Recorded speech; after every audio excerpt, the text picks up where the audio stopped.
Doesn't look like a French. And it's not a French, okay.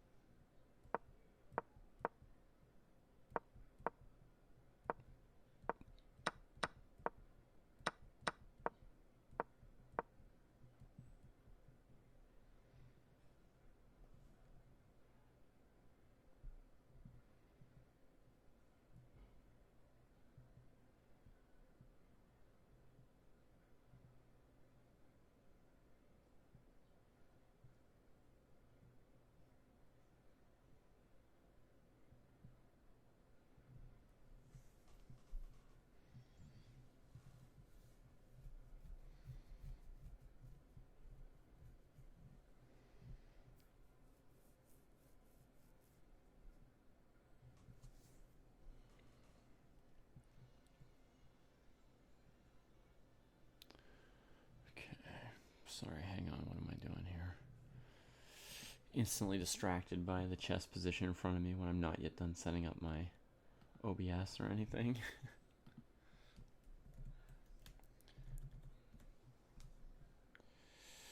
I don't have my extra monitor today, so that has...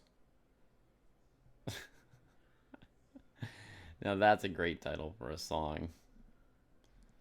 Jesse Wells' new song from today.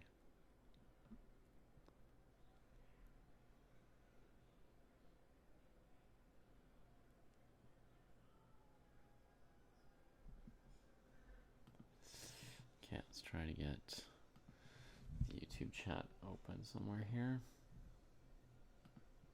Just open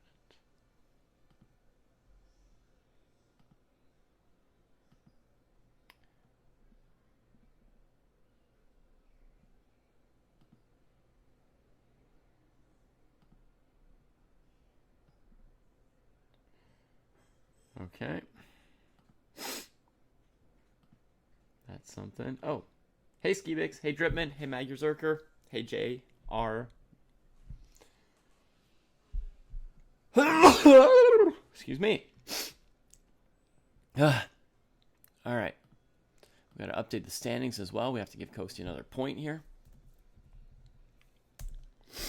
We're into round 8. Matt's got to be on 4.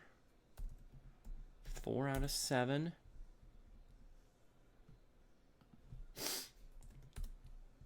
Because he got salvaged half a point somehow yesterday. And now let me work on the YouTube videos real quick.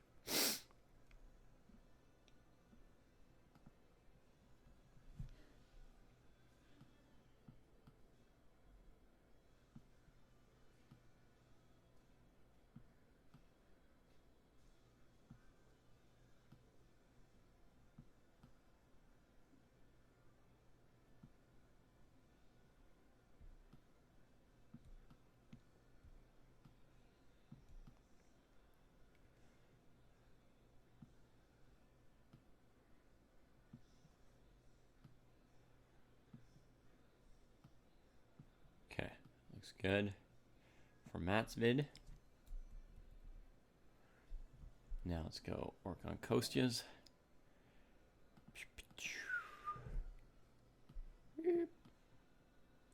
Boom.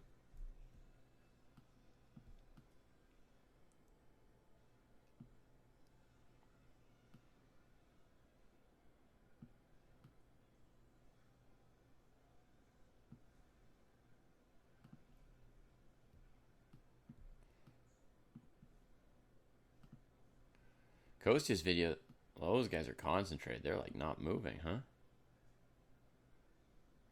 Frozen. Make it a little smaller so we can get both of them in the frame there. Wow. No, both look frozen. Why is that? Okay, now they're moving a tiny bit.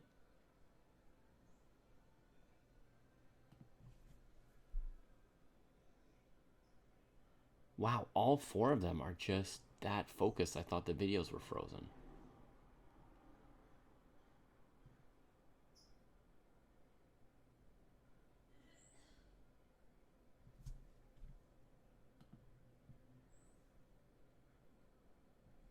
Okay.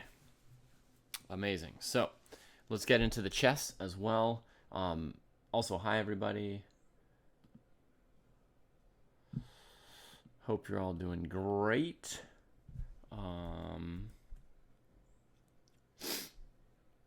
We're going to try and find Kostya's position here and see what's going on. Yeah, question about White's last move here before we move on from Drittman. You know, Drittman's like, why does White want a queen trade, right? White just played queen f4. Well, you know, people have different preferences in terms of positions and how they like to push and, you know, what kind of advantages they like and don't like. But here's one interesting thing about this queen f4 move is that actually I don't think there's any very strong response for black. For example, knight e6, queen takes, knight takes, king somewhere. It feels pretty flimsy for black. They can't play f6. c5 doesn't hurt d4. D pawn's hanging. You know, these pieces are just kind of floating here. h5 doesn't help / work against either h4 or gh5. You know, and there's lots of ways for White to press this endgame further and further. At the same time, queen f4, I thought of trading and playing h5, right? Maybe breaking the diagonal, but White can play f5 and hold the whole thing. Knight on g7 is terrible. Again, black's pretty squished. c5 runs into knight takes d5. No way to really set anything up. So queen f4 may look a little bit odd because we'd be expecting a kingside attack from black here, but I don't actually see a kingside attack from White here, but I don't actually see a good move against e4 for White. And if you look at it from White's perspective, one of the few things that could maybe go wrong in this position would be black playing h5. And then the white king being a little bit weird. And most of all, if black could break the g4 pawn, then black's knight and bishop might be able to come back to life. So I'd say to some extent the critical question or the critical concern for White, right, as the only thing that could go wrong is like, can we maintain this g4 pawn so the black pieces remain, you know, pretty bad.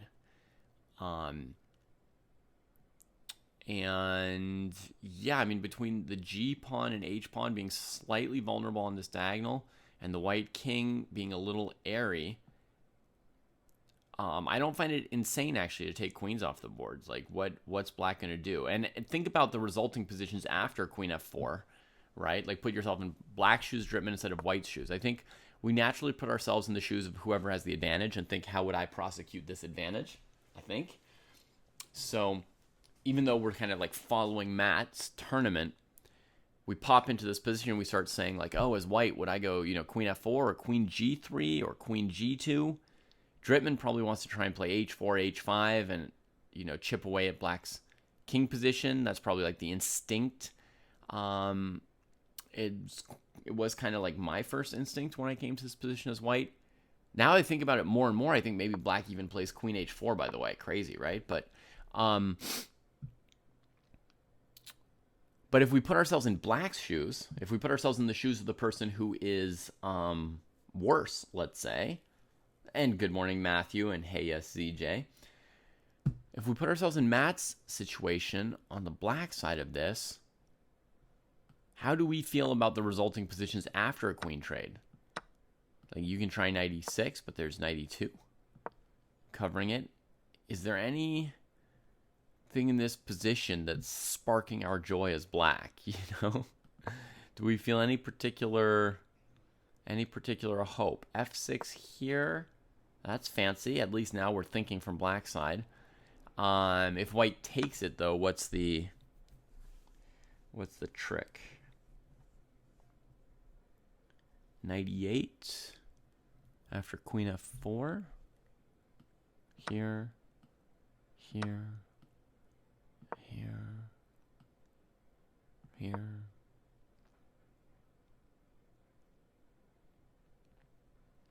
I don't think we can let white play g5. Probably not. Oh, at first you thought the pawn would take back, yeah.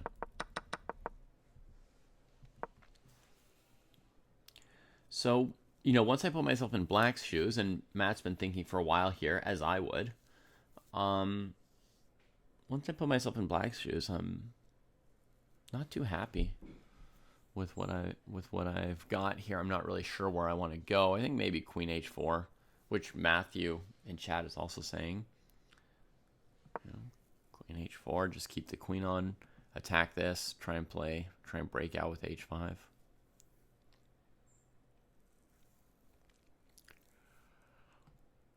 This could be one option that could come up, h5, queen f6. Now g5 might be too much.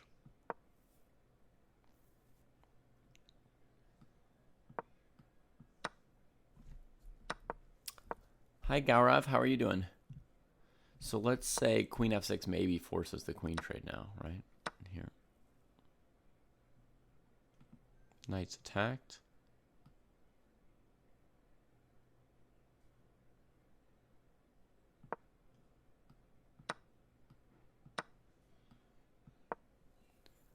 Oh, this is not good for black. Uh-oh. This queen f6 move's pretty good here.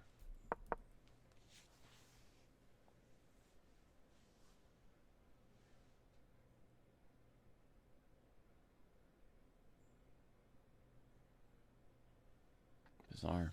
So Matt's got a tough fight ahead of him. I think it's safe to say after looking at this. And maybe white is a genius to try and push him into an endgame in this position. Time will tell. Here we got Rachel. I mean, she's an e4 player, but she's got herself a positional player's position here somehow.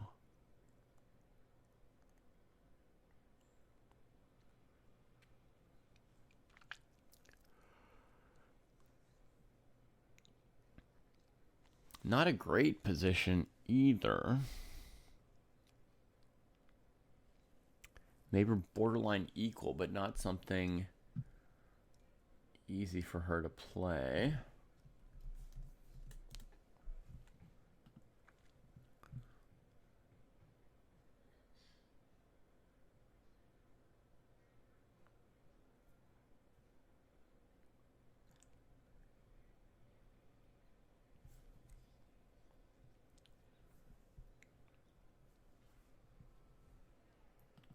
Grab our other games. Here's Anushka with a Catalan. She's managed to sack a second pawn.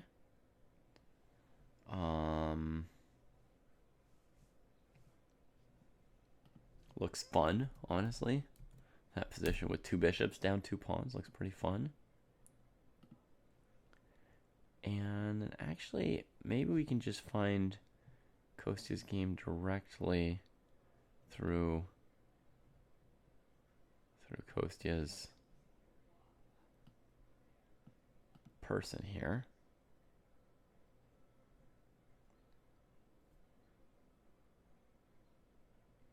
Looks like he's playing a dragon Sicilian, Kostya is.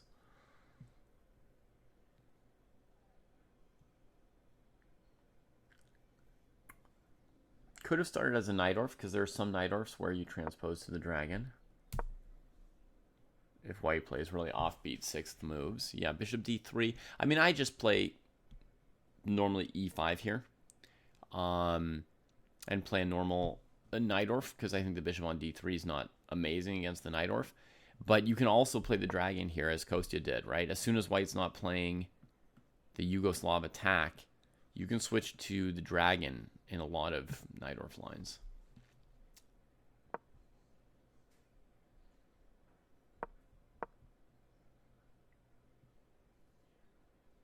That's true, Matthew, yeah. So, but white gets something pretty close to a Yugoslav, right? Just with the bishop on d3 versus the pawn on a6. It's not a bad tempo, bishop d3, so I'm not sure how sound Kostya's position is. And now white is planning to just dive a knight into c6 and try and get some light squared supremacy. Yep, Matthew, that's why I'm agreeing with you. Why knight d5 opening the dark squared bishop? Knight d5 to move the pawn to d5 and then implant the knight here seems to have been white's reason. The scores of all the folks we're following are below me right here. You can see all their scores after 7 rounds. Today's round 8. The final round is tomorrow. I won't be covering round 9 tomorrow. I think Kostya's found somebody else to do it, so you should still be able to watch round 9 live tomorrow.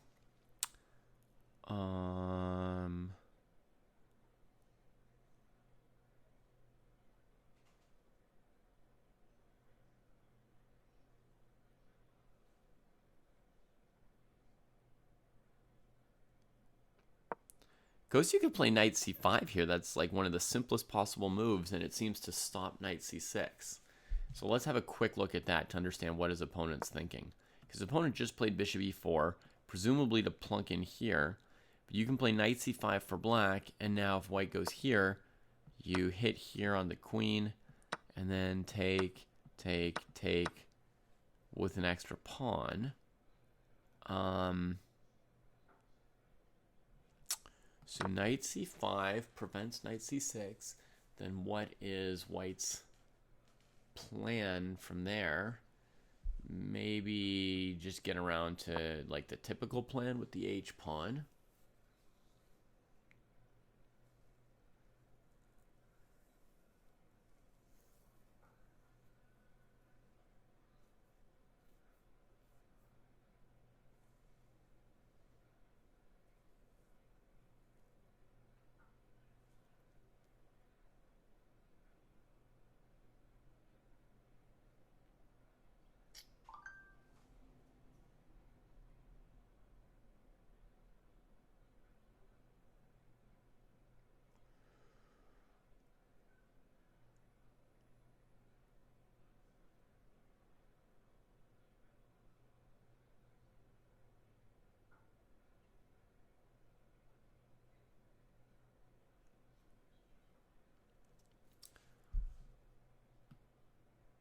Rook c8.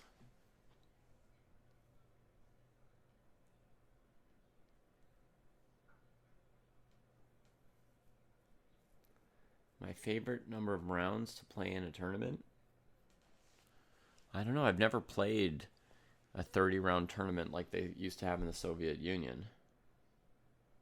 So I don't know if that would be my favorite or not, but I'm very interested to try it.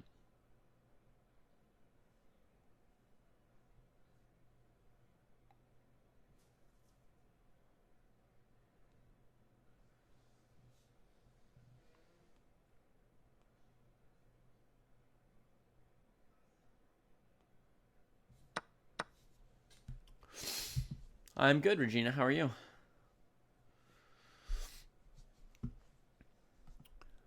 So my plan with rook c8 is if white plays h5 to go boom. No, sorry. To go... What order do I want to do this?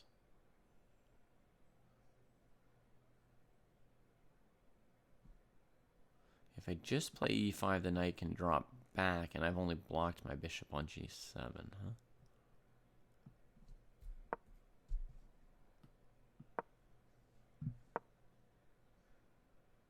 Maybe like so.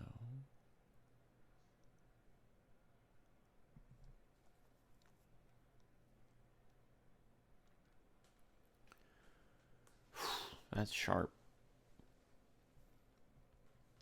Again, the players are needing some time to navigate this opening today because it's pretty intense. Here white could play anything from h6 to hg to de to rookie one.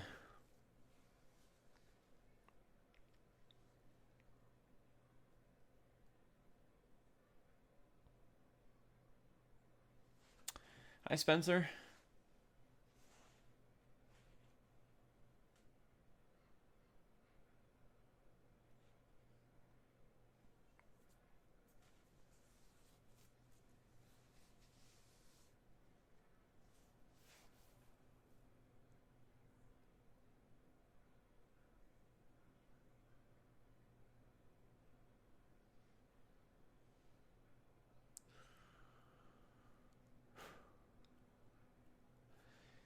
It's messy. I don't really believe in black. I can't even explain why here. Maybe it's because I see like 6 or 7 options for white and 1 option for black.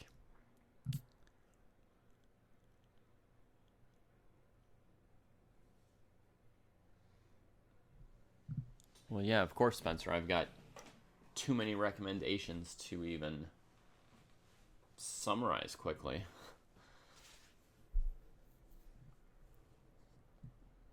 Maybe you want to narrow down for me what you're looking for a little bit.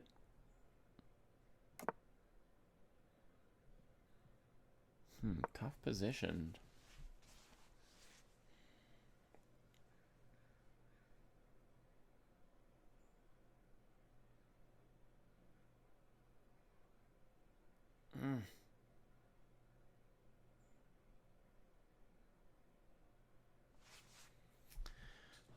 Okay, let me just look at your suggestion, Matthew, even though I kind of just generally want to give up on that for black. You're saying HG6, FG... Oh, I was going to play HG6 for black.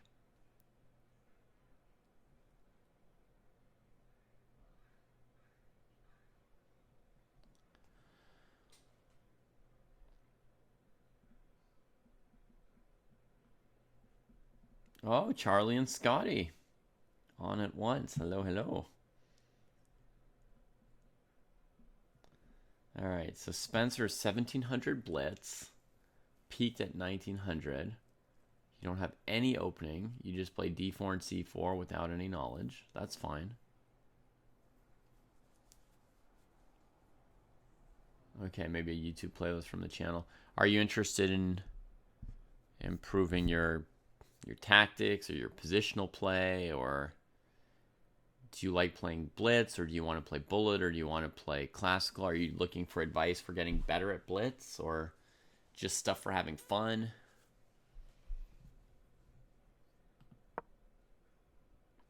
Here's the live position, folks, after bishop e4. You guys are going to train tonight. Nice.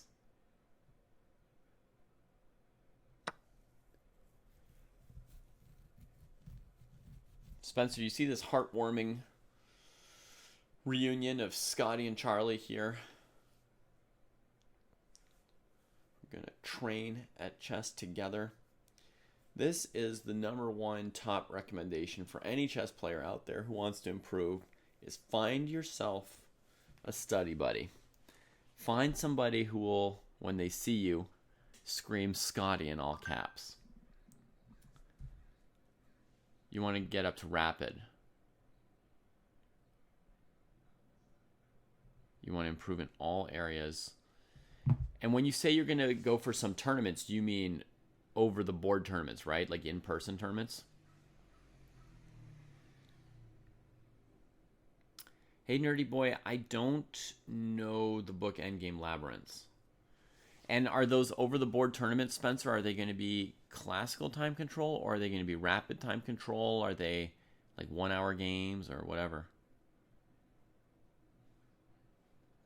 Even if your name is Tom, you need somebody who sees you and screams, Scotty!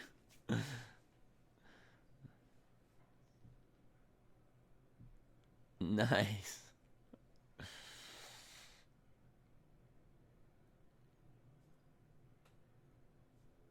The baby exploded a little bit, but some of the baby is still in one piece. That's good. 95 might make sense as an alternative move for black here.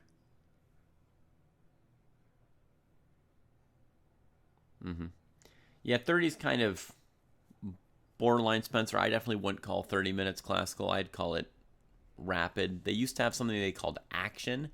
USCF had a different rating system, I think, for games that were like 30 to 60 minutes. Action chess, it might have been called. I don't know.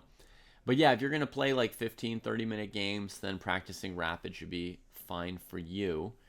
So one thing you could do to improve, Spencer, would be to play more rapid games online instead of blitz games, right? The games will just be like a little bit better, a little bit higher quality, a little bit closer to what you're going to play when you go to a tournament, and just a little bit more to think about when you review them. But you seem to already know about the idea of playing games and then reviewing them. Just to be clear, reviewing your games means trying out different moves that weren't played in the game yourself and comparing them to the moves that were played in the game. It doesn't mean turning on like a chess.com game review by coach or by engine or bot or something like that, because those things are useless. They just tell you, you missed a chance to move a knight or something like that. Like, oh yeah, I forgot that in chess it's good to move your knights. Oh yeah, quick chess. Matt Chess might be right. It might have been called quick chess as well. You had like a quick rating on USCF. That's right. The tournaments were called Action, but the rating was called a quick chess rating. Okay. So if you're good on playing some 15-minute plus increment games online and then analyzing them yourself, Spencer, and you want some study material to get better, why don't you check out Endgame Sensei? Since you're open to working on everything in chess, how about doing a tiny bit of work on your endgames? And to do that, I recommend to you a series called Endgame Sensei. I think it got moved from our main channel to our VOD channel, maybe, but let me just see if I can find you the playlist real quick. Chess Dojo Endgame Sensei. Yep, there's a playlist. So Spencer, here's a playlist, and maybe you could get into some endgame sparring. As I said, if you find yourself a training buddy, a partner, or multiple, but somebody who you can practice with, what you'll see in those videos is me and Kostya doing endgame training, playing against each other. And that's an endgame.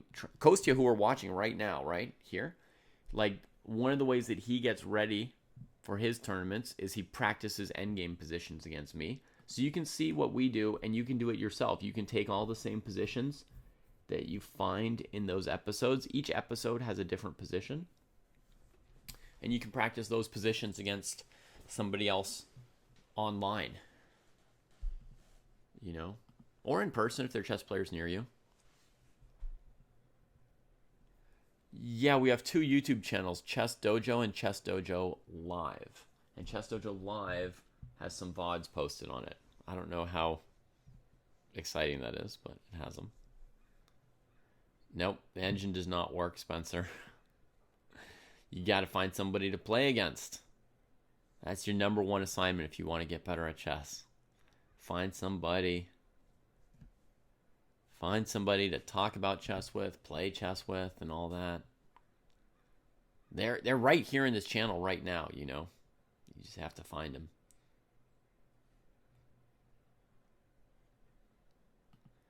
Okay.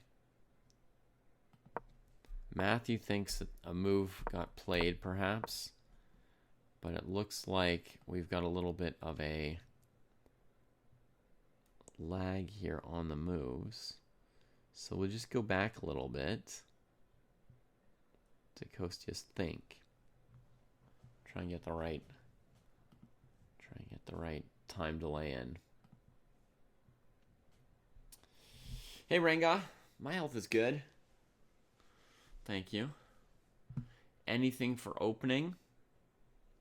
Well, you definitely don't need to learn opening. It's fine to just play off of what you're thinking about, you know, during the game, just coming up with stuff on your own.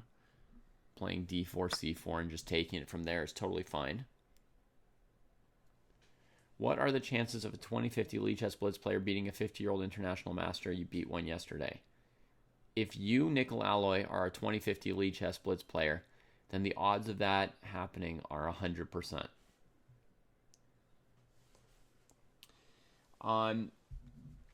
In general, Spencer, I think a pretty good pace of training for most people would be playing some games and looking at them, doing tactics or calculation of some kind daily, and then having one area of your game that you're trying to improve at a time, a focus area. My math skills are at 10 to the 2%. Thank you, Ranga. So in your case, Spencer, at your rating, you'd want to do 15 to 30 minutes of tactics or calculation a day. And then you would pick like a focus area. So in this case, I'm just randomly suggesting the end game to you. I don't really know, what your strengths and weaknesses and interests are. So we're just kind of spitballing here.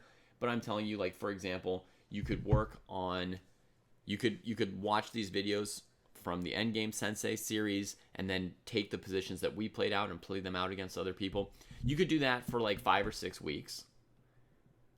And then you could switch to doing something related to your end games, or you could switch to reading a chess book if you like books, or some other element. Often the area that I choose to work on is something related to my games. So let's say for 5 weeks you're playing some games, you're doing this end game stuff, and you're just keeping your calculation up with some daily calculation practice. Over the course of those 5 weeks, while I'm working on my end games, I notice, hey, I seem to be getting really bad positions with black out of the opening. Or maybe weirder, I'm getting good positions with black out of the opening, but bad positions with white out of the opening. If I see that kind of a pattern happening a lot in my games over those 5 weeks, that might tell me during the next 5-week session or module or whatever, right? I'm going to work on something with my white openings, right? So I'm going to try and figure out, like, what am I misunderstanding, right? Am I continually getting behind in development because I'm spending too much time grabbing space? Or am I continually getting kind of passive positions because I didn't fight for enough space? Or, you see what I mean? Like, I'll find some kind of pattern. For you, I would expect you play worse with black than with white. So, yeah. So you would try and, like, find some kind of problem with your black play. It doesn't necessarily mean, like, studying a book on the King's Indian defense or something like that, right? Like, you don't have to do it the theory approach. And I've been realizing more and more, I mean, I've always thought that theory is kind of a fairly bad way to learn openings, but I've been realizing more and more just how badly some people misunderstand the openings if they've used memorizing stuff as a crutch to get past 1,000 rating, but without ever really understanding it. So I don't know theory. Yeah, but there's probably something you're doing wrong, whether or not you know theory, right, Spencer? Because, like, someone else doesn't know theory, but they get a better position than you, maybe. So one thing you could do is you could apply, like, an opening sparring approach to just trying to practice the opening more. But another thing is you could try and look at a pattern. Like, let's say you think that on average at move 10, your position with black is pretty bad. The first thing you'd want to know is, at move 10, am I usually down material? At move 10, is my king normally under attack? At move 10, have I usually gotten behind in development? At move 10, do I normally have, like, a positional problem, or am I, like, cramped for space? Like, try and categorize what's going wrong a little bit better, right? There's probably some pattern to it. You might feel like, oh, I just don't... Some people might say, I don't know, I'm just, like, everything's going wrong, I have no space, and my pieces aren't out, and my king's getting attacked. It's just a disaster, I don't know where to start. But probably there's some kind of pattern to it. And if by move 10 or 15 it's already such a disaster that everything's gone wrong, then try looking at move 7 instead of move 10. Like, trace the origin of the problem. At move 7, are you cramped, or are you already behind in development? Right? Like, when are the problems starting, and what do they start with? And then you'll figure out, like, do you need to fight harder for the center, like play more aggressive moves as black? Or do you need to just hurry up your pieces and get them out faster? Right? Or are you doing, like, too fancy maneuvers trying to get a positional advantage? You need to, like, let go of that and just play some simpler moves, right? So you should be able to trace some kind of thing that's going on in the openings. If for example, that's what you noticed as being like a deficiency in your play. One of the reasons it's great to pick a topic to work on based on some kind of deficiency you see in your games is that can sometimes motivate you more for the training. Like you understand why you're working on that topic, right? It's because last month you played 30 rapid games and you feel like 10 of them you lost because you got terrible positions out of the opening with black. So you're like, I'm going to do something about that.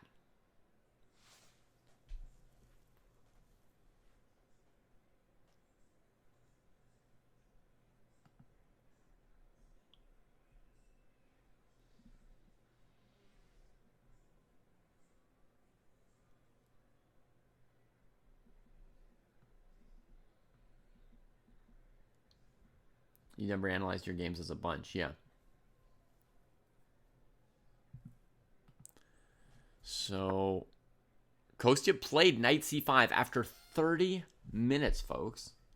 30 minutes. And white played h4. Which tells us that Kostya was more than 30 minutes ahead on the clock, right?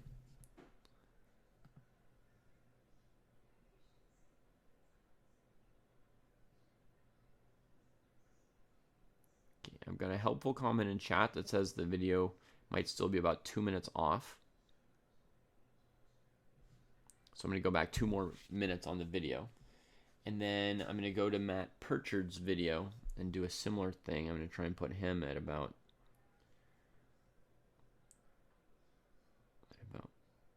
minus 9.5. We'll see if that turns out to be about good.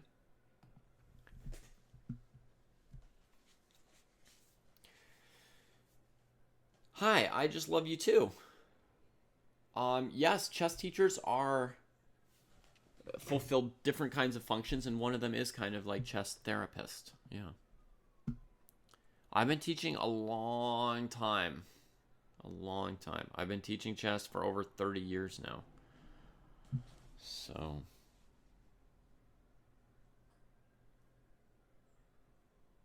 Oh, no, wait. No, it's about to be exactly 30 years. It's about to be 30 years. Next week. Next week will be the anniversary of my 30 years of teaching chess.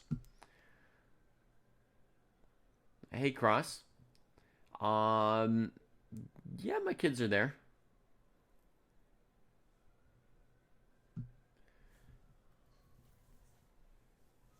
Let them have fun, Scotty. You're probably going to have some kids at that age who can't play a full chess game, right? So have them play.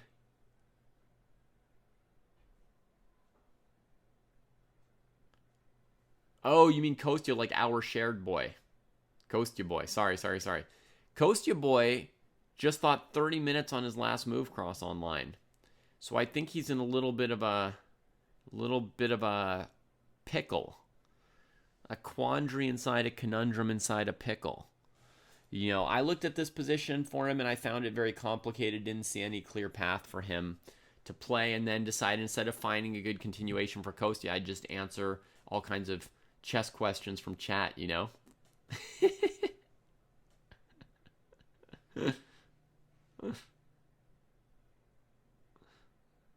Thanks, Matthew.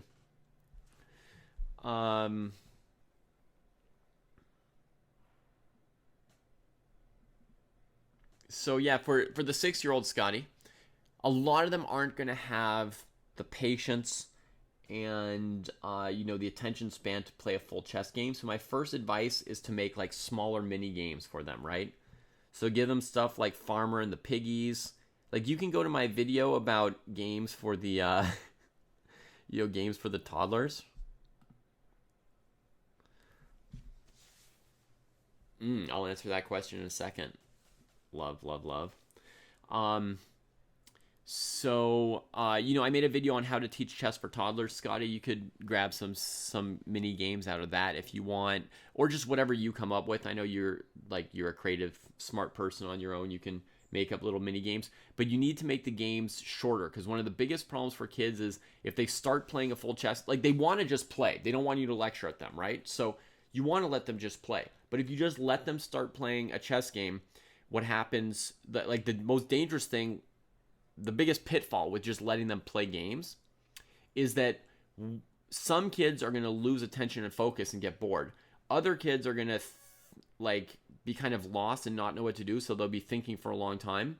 So you'll get a mix of like really slow and really fast kids, right? The kids who don't know what to do, so they just move fast, and the kids who don't know what to do, so they just sit there thinking and thinking and thinking. And then the other kids are like, hurry up, just go, or they just stop looking at their game, and they're just staring off. And what's really great is if they can finish their games, right? That's really, really helpful. Doesn't matter if they win, if they lose. It doesn't matter if they play legal moves. This is an important thing, by the way. A lot of people try to teach things way too much. Like, I was just checking comments the other day, and there was a guy commenting on the how to teach chess to your toddlers game, and he was like, why isn't he correcting his toddler? He's leaving his queen hanging. Why does he keep letting his toddler offer a trade of his queen for a minor piece? I mean, I don't get it. It would be so simple to just teach that right now. Why would you leave that? And you're like, dude, that kid is 24 months old, and you want to teach them more different things to think about all at once while slowing down the game? The kid isn't able to finish a game yet, right? So the thing is, you don't need to correct anything they do when they play, right? The key focus for you is for them to have fun.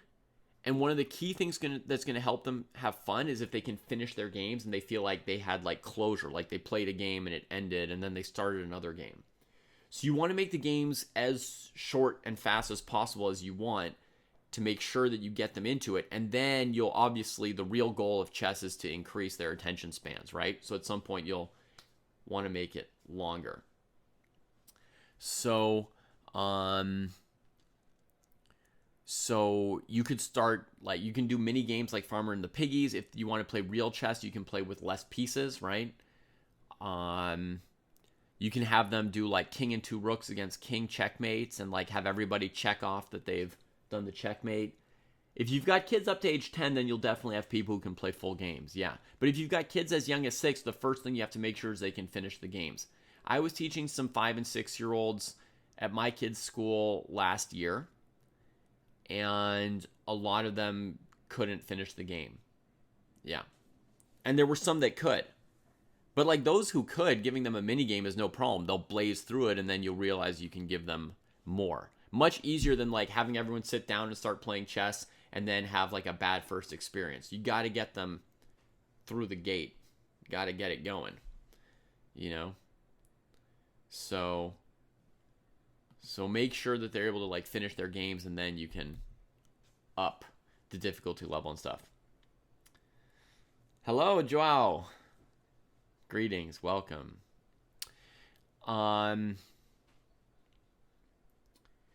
And if eventually, Scotty, you can get into giving them some lessons, show them miniatures, right? You can show them miniatures. So, fun 10-move games, basically, where someone gets torched.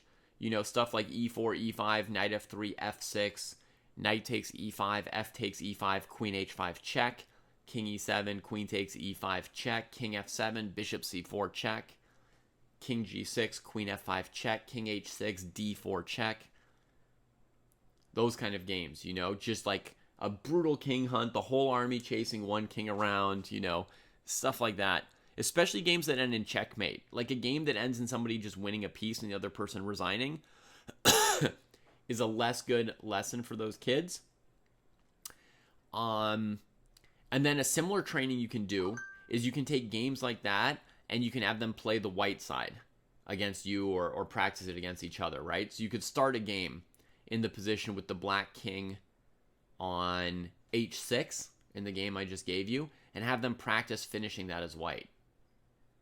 once white's queen's already on f5 and black's king is on h6. Have them practice playing from there. Then they get to play with the full pieces, but there's some chance that they can finish the game more quickly, right? In a sense, you make it a mini game by putting one side's king into so much danger that they can bring an attack to its conclusion. They can play a 10-move game instead of a 100-move game because you start with your king in danger. You can also let some kid come up and checkmate you from some horrible position, right? You could play this position here, but with the black king on e5 or g3 or something, let a kid do it. Or you could have black castle, we're just going to pick a position, right? Like hg, fg, queen h2, rook e8, have the kids practice some position where that starts like this. So they're only some number of moves away from getting this king. Something like that. I mean, even this one is too hard, right? White's not close enough to checkmate. Make it a little bit more great for white. Like put a white pawn on e6 so the black king can never get out. That's kind of what you want to give them, just like set pieces. And there's a great link from Renga. Yeah. All right, so we had a question about my Blitz quest. That's not a library, that's just one bookshelf.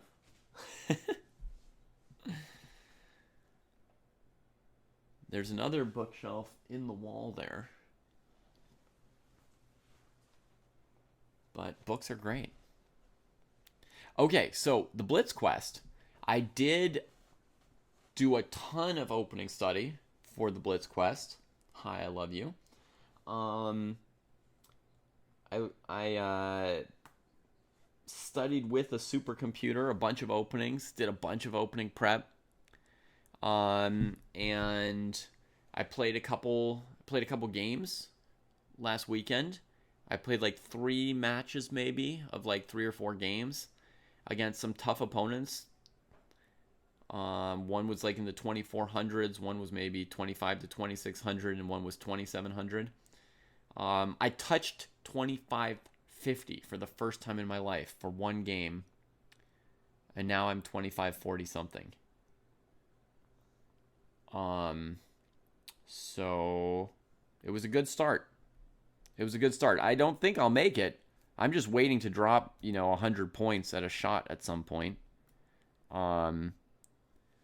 Because I feel like my rating's just inflated by good luck at the moment. But at the moment, it's going well and the rating's really high, and one could falsely think that there's a chance that I'll get to 2600. Because when you're winning, it's easy to imagine you might keep winning, right? Right? When things are going well, you're like, I could easily imagine how the next game I'm going to do well. But then, once you lose, you're like, oh yeah, I remember how to lose. Oh, Kostya played this guy last year? Oh, wow. That gives him some history.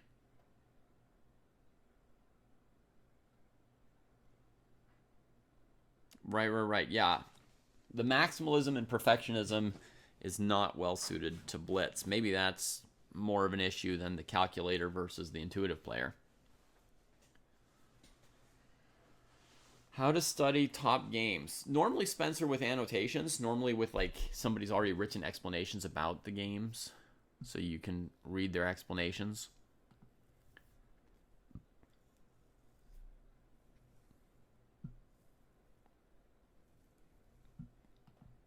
Kostya finally came up with something. E5. Yeah. So the idea with E5 is if they take... Well, maybe he won't take here right away, but I mean, one version of this is to go here, here, here, here, here. And then white needs a really good move to punish your bishop. Actually, with this mover, you might even have queen a2. So I don't know for sure if white would throw an ef7 check. Let's say they go here first. Okay, this is black's move. Now they can choose ef7 or something else. This is kind of the position that Kostya wants, I think, because I had this idea as black, and this is what I wanted. What I was concerned about with e5 was that maybe white would just drop back, and then we've just blocked in our bishop. But that does at least sort of slow down the game and give us more time to figure out what we're doing, I guess. And h5 doesn't look that devastating because white doesn't have a lot of pieces striking at the area to follow h5, so we just need something useful to do for black in the meantime, I guess, at this point. I will stream some of my Blitz Quest, yeah.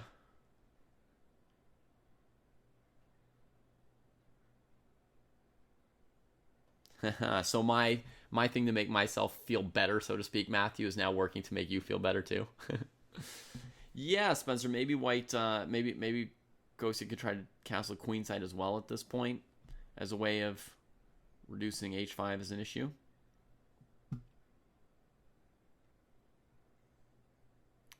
Yeah, I could do a rapid quest instead at some point, maybe. My concern with that is I don't know if anyone even plays rapid chess at my level, you know? Like, I might search for a game and never even find a game.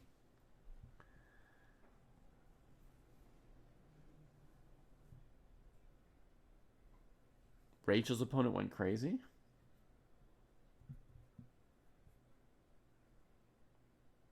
Oh, they got themselves checkmated or something?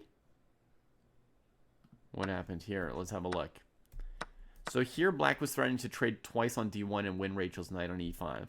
So she decides to just trade. Black gets the d file out of it, so black's comfortable as well. Goes in with the queen. Takes, takes, takes. Black's doing great here. Amazing. Grabs a pawn, but white gets a pawn back, so that's pretty close to equal. And black's trying to finish the game too soon, yeah. She takes the d file. And black still has an escape hatch here, right? h5. Yeah, h5 would still be fine for black. And they played f6. What did they even calculate? / not calculate. Well, that's just going to be a point for Rachel, I guess, yeah.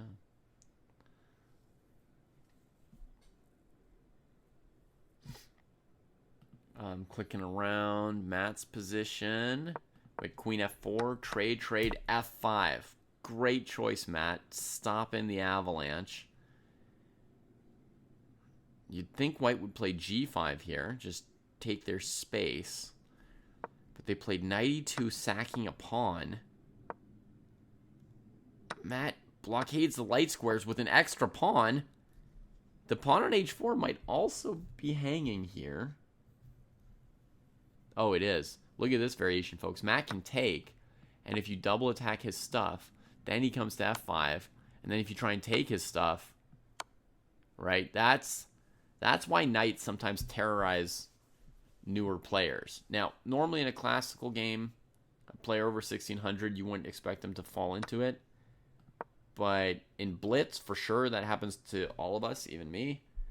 And, yeah, knight h4, that looks like a clean move, winning another pawn. This move also looks pretty clean, h5, right? Protecting the passer, locking everything up, and nobody can even defend this pawn. So I would expect Purchard to find one of these two moves and be 2 pawns up in this game. If he slept yesterday, then he should win the game. If he hasn't slept anything, then nothing I can do or say as a trainer or coach. You know, if your students don't sleep, it doesn't really matter whether or not they trained.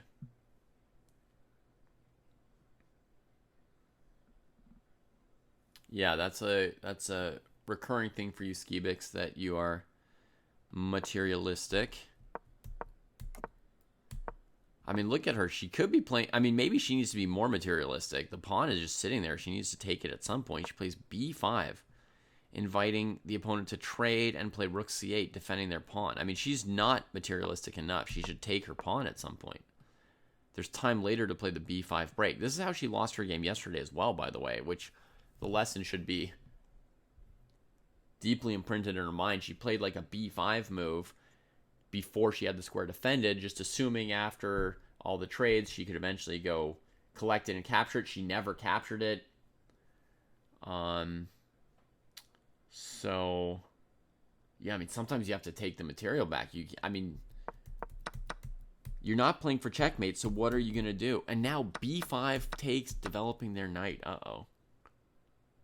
Like, how are you ever going to win the game if you never take their pieces? We're not threatening checkmate. Gotta do something. Sometimes you just have to take the opponent's pieces. I mean, I agree, Skibix, you need to appreciate positions where, like this, where you're down material, but the position's perfectly great. But, I mean, here she should take on c4. 100%. I don't even need to think too much about e4 or anything else. This move's not too bad because she can take it next move. Now she needs to take it. She still doesn't. Now she needs to take, Because you can't do anything else till you've cleaned this thing up. It's in your way. Was c takes b3 good for black? I don't know about good for black. It was probably better than not playing c takes b3, right? Mainly because it saves you a tempo on your queen. Now this pawn's attacked. You can maybe play queen b6. Queen a3. Well, you're not getting castled. That's another problem with e4, by the way, folks. e4, like, actually helps black castle. If you played queen takes c4, what is black doing? They're probably playing knight e7 anyway, right? And then I would play a move like maybe queen h4, trying to still keep black from castling. Wait, maybe she was worried about this move, hitting the bishop and the queen, right? And then if queen c5, there's knight a4. Ooh, that's annoying. Queen c4, knight b6. Yeah, that's just a huge problem. She couldn't take it yet, so she had to play something like her e4 move. Now she's able to keep her bishop defended, so that's good. And she does. I can understand doing that before queen c4. So it's really only here that she needed to take. And now she's like trying to push her advantage. She's got everything mobilized. Position's great, but you got to clean this up now. So, okay, so it's only one move that she didn't take.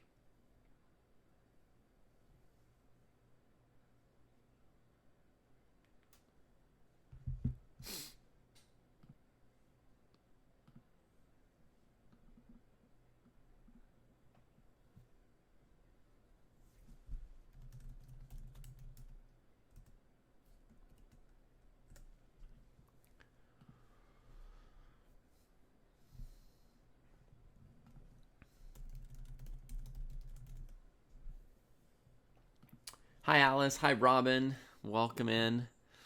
But okay, Skibix, you were asking about CB3, right? You want to know if it's a good position for black.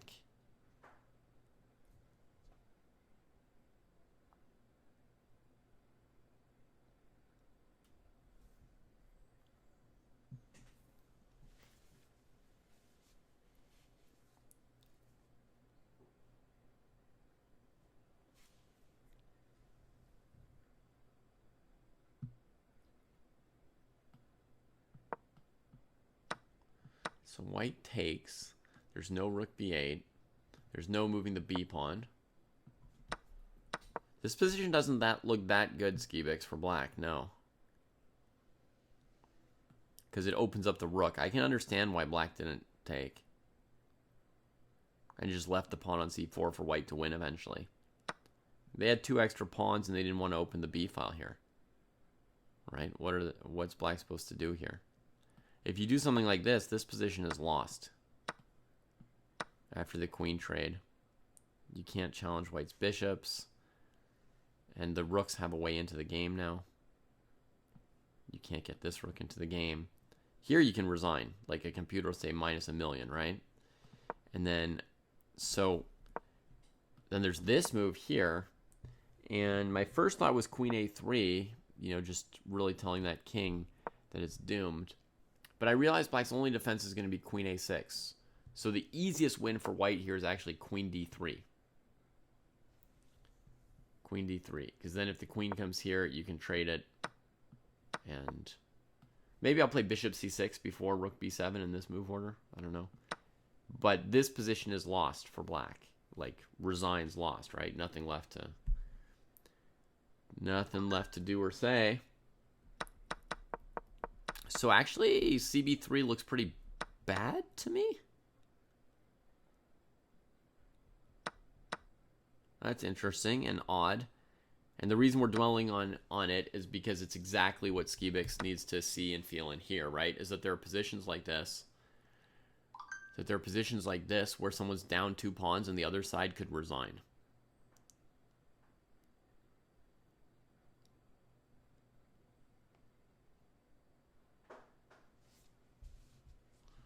Very important. So the live position, we got queen d8, queen c2, e4, good move, rook d1, good move. Now here we have a question about should Anushka play e5 at some point? And the answer is generally no. The idea was to protect the bishop, but the bishop's in no need of protection right now. All right, the rook's already protecting it. Black's not really attacking it. It's nice to be able to switch the position of your bishop.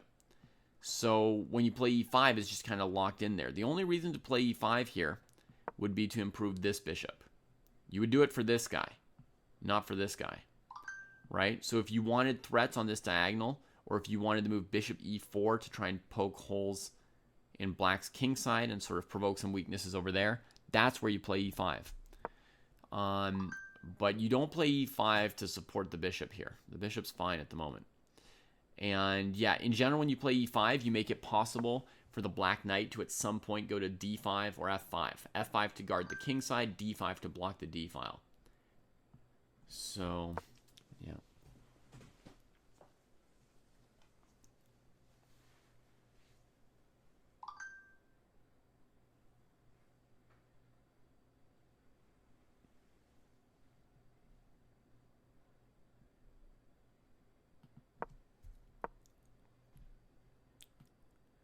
Knight here. That beeping is my cell phone, sorry. It's just folks are texting away. Nikolai, I'd be thrilled to see your game sometime. I don't know if it would be right now. So against this knight b6 move, yeah, I think we'd develop the rook to the open file. If the king sticks around in the center, I'll eventually consider maybe bishop h3 to take here. Actually, maybe I should do something really incisive. Maybe I should go here. Rook c1. This way, if the king stays in the center, I can take on c6. And if the king castles queenside, I can also take on c6. This move makes the most sense, actually, Skibix.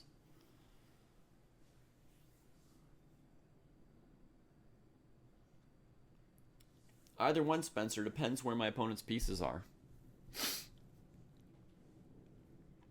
Castle queenside's a pretty good idea.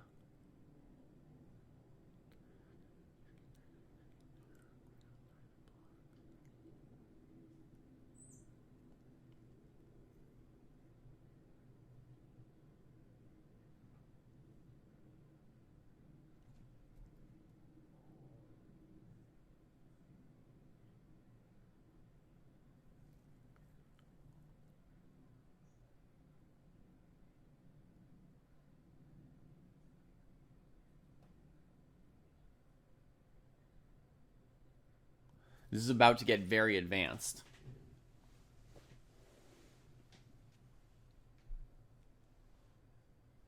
I think I found a combination here. Now there's a factor here, Skibix, that the combination I found for white, you might say to yourself,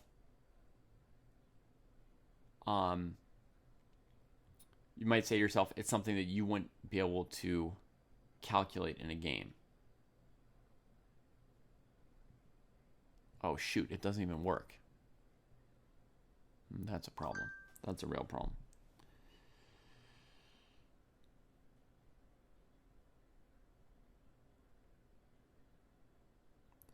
Man, my combination was so complicated it didn't work.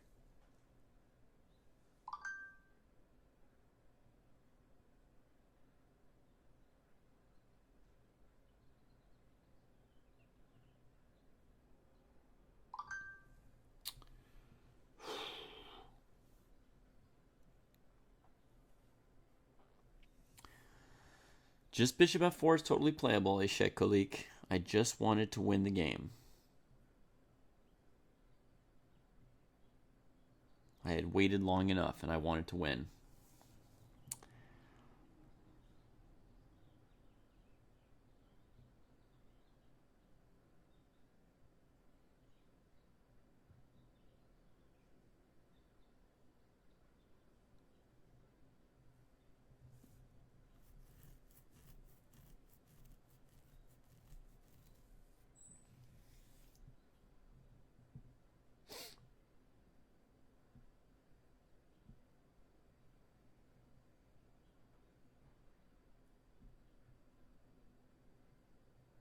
If it were a blitz game, what would I play? Well, that's the thing. That's the problem with me in blitz games, you know?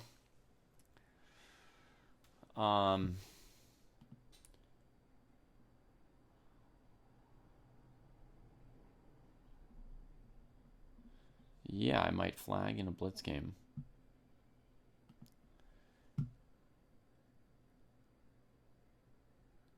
Okay, fine. Here's like a simple blitz game possibility. We go here, here, take, pop the knight. Let's assume they don't want to go b5, bishop takes c6, okay? Knight has one retreat square, and I come here.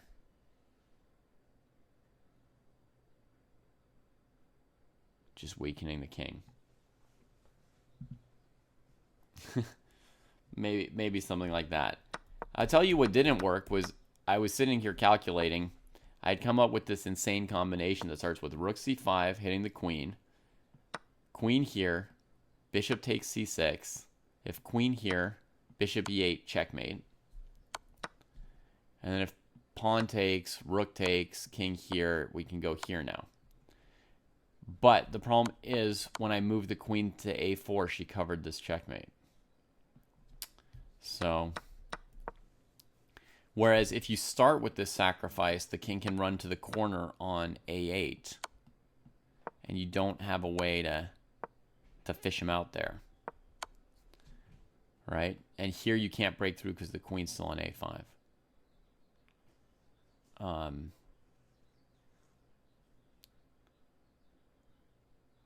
Yeah.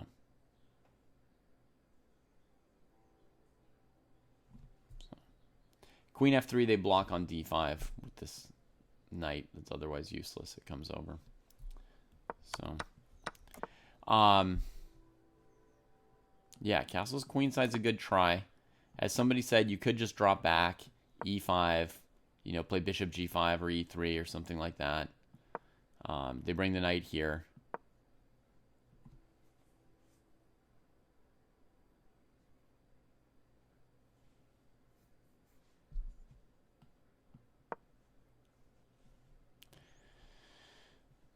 The game keeps going. Obviously, it's a pleasant position, but I just wasn't sure that Skibix would be convinced unless I found a nice, clear thing for white. After queen takes a4, why did I trade down? You mean here, here? You want me to just move my queen away and keep playing? I just liked getting my rook into the 7th rank, starting to attack things. If you want to do this, you could. I don't know. It's a very good position. To some extent, there's a whole lot of different things white could do. Someone pointed out even this move, which seems way off to the side, but, you know, even if we give up that piece and then just come here, the king of black is always in some risk. All right, so let's get to their live. Let's get to some more of these live positions. So we got b5, rook e8 trades, knight c6. She got a pawn, knight a5, bishop c7. Seems to force queen c8. Black's thinking right now.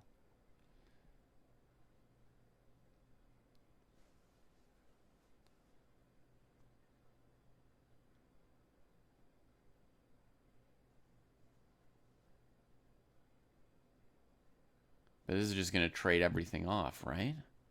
Like queen c8 takes here, here, queen a6 hitting this guy, here, here, here, here, here. So, like, all of this would be so much better for white if we'd already cleaned up the c-pawn. Because when you get to the end of a line like this, what you want to be playing is a move like queen f4 or something, right? Like turning the screws, putting the pressure on the opponent.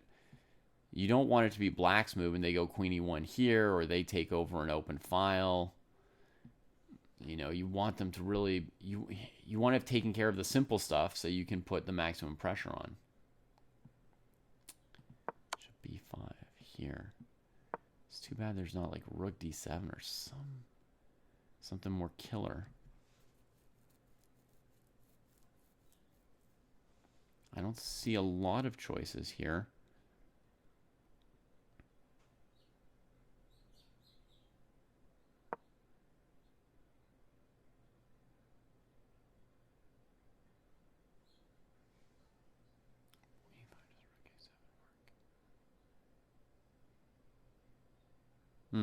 Yeah, you can play rook a7 there.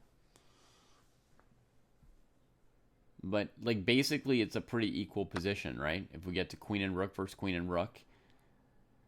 But at the end when we get there, we have to spend a move taking a pawn instead of putting on pressure. Black's going to take, we take, they move their rook to f8 or whatever. Or queen back to b8.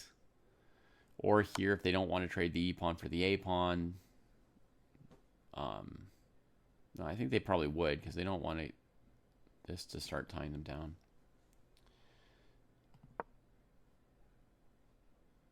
Anyway, it would be nice to have the c-pawn cleaned up in advance. Then you get these long sequences and you always come out with it's your move and you can put the pressure. See what's happened to Kostya after e5. The opponent, whoa, lots of stuff has happened. The opponent played knight e2. And Kostya had a very concrete plan. He traded and won this pawn. Holy moly. That puts a lot of pressure on white. They've got to go on a wild offensive now, they might feel like. They don't 100% have to, but they might feel it because, you know, breathing down the king's neck. This move defends b2, threatens d6. Good move. Does Kostya need to defend d6? I don't think so. I would expect him to castle kingside now, maybe? Rachel's already won. That makes sense. Since she was just taking pieces last time we saw the game. Yep. Clean. Clean final 2 or 3 moves. I mean, yeah, not much to say there for Rachel. You know, her opponent just gave her a point, kind of like she just gave her opponent a point yesterday. And that happens sometimes, right? They're not professionals. And I've been realizing, like, one of the differences between stronger players and less strong players, or, you know, more experienced masters and, you know, players between 1200 and 2000, is that the masters are just more consistent. You know, they don't throw away a game once every 5 games or throw away a piece once every 5 games. And, you know, sometimes Rachel, Anushka, Matt, they sound so much like, you know, real chess players. Like, I'm like shocked that they've been playing, you know, for 2 or 3 tournaments, you know, or sometimes, you know, you talk to these people who've only played a few tournaments, been like studying chess online for a year. They sound so much like masters, and you're like, what's the gap even? How do they know everything? But they're still every now and then doing things like this. I mean, literally in this position, Rachel played rook d1 against her opponent, 1700. The threat, pretty clear. She wants to go rook d8. The king's trap, bishop has to block, right? And you lose the bishop. All right, if black wants to get out of this, right, they could move this pawn. They could move this pawn, or they could move this bishop. Now, if you move this pawn, the knight's still covering f7. So you have 2 or 3 options. You just list them to yourselves. You know, okay, this looks like the right one, right? Even this one would avoid getting mated, although it's not pretty, because white gets f6 for the bishop. But, you know, they think for a couple minutes and then just play f6. I mean, it's just a game. It's just like you'll never, ever, ever, ever, ever see a master just not answer rook d8 here. You know what I mean? It's just like, and you can look at some other games played by Simeon probably earlier this tournament and say like, oh wow, they're like a really competent chess player, right? But every now and then they do something like this.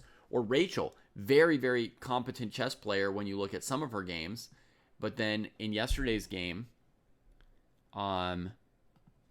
you know, in this position, she played e5 as if it were a King's Indian with white's knight on c3. And, you know, I'm waiting to ask her, like, what did she calculate in case white played takes, takes, takes?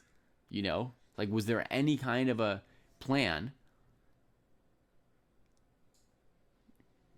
Because really, I mean, there's nothing. Black's down a pawn, and now she made it worse with knight e4 developing white's queenside for them and weakening her king, right? And then she's like truly lost, and she got mated in 4 more moves. So there's an element of some like consistency somewhere, right? Where there are these like gaps that, you know, Kostya or Ivo Diaz, they're like never going to do something like that, right? They're never just going to have you threaten queen a1 and they just don't do it. Like that would be like the equivalent of here of Evo like once every 5 games playing h5 and allowing queen a1 mate. It's just not going to happen, you know?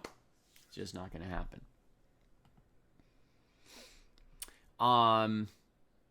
Hey Spencer, yeah, 3 of these people are my students and 1 of them is my co-teacher. This channel here is sort of run by 3 different teachers. Kostya is one of them. We're watching him play here, and another one is Jesse, and then there's myself. My coaching fee is whatever your fee is in whatever you do in life. So if you make $5 an hour, I charge you $5 an hour, and if you make $50 an hour, I charge you $50 an hour, and if you make $1,000 an hour, I charge you $1,000 an hour. But the main problem with my coaching, I think, is not the fee. Well, I think the fee is not a problem at all. I think it's very reasonable. But the problem is my availability. I'm just not available, basically.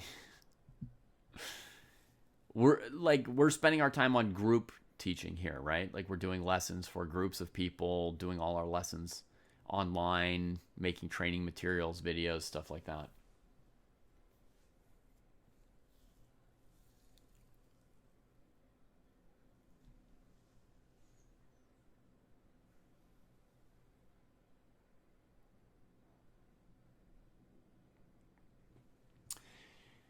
Another thing about hanging material is as you get higher and higher and face stronger and stronger players, they put more and more pressure on you. So you'll find like it's even harder to hold on to your pieces against stronger players just because you're getting like tired worrying about things. Like a player like Ivo or Kostya, they might eventually hang a piece on move 50. They might, right?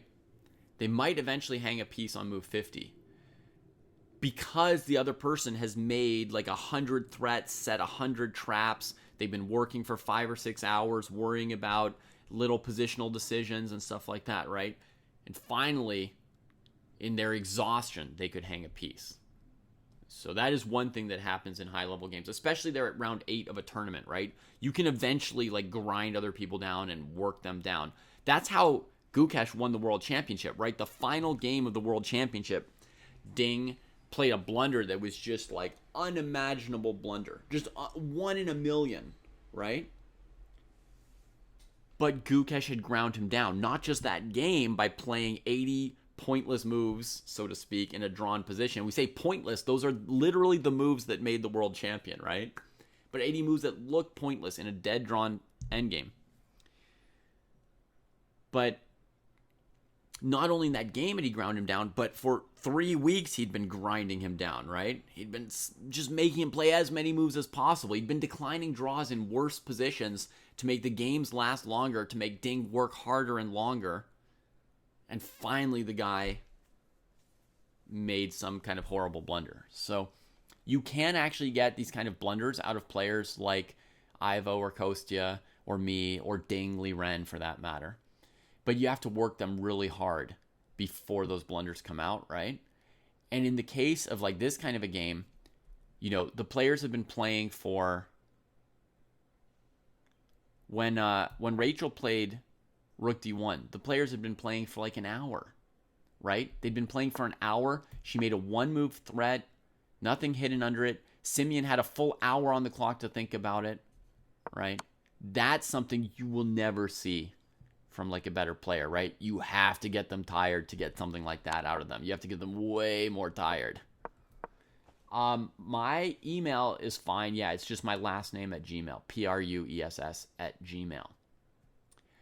Dabo, every day with everything I do, I'm trying to do a beautiful thing normally. Well, sometimes I'm just trying to get through. Sometimes I'm just trying to get through something, you know, like with like a bedtime or something like that, or a diaper change. I'm like, you know, the kid just keeps rolling around and kicking, and I'm not necessarily trying to do a beautiful diaper change every time. Sometimes like, let's just get this done, please. But in general, I try in my life, for like anything you're doing, to try and do it in like a beautiful way, right? Makes sense. Makes sense to try. You know, if I cut bread, I try to cut bread in a beautiful way.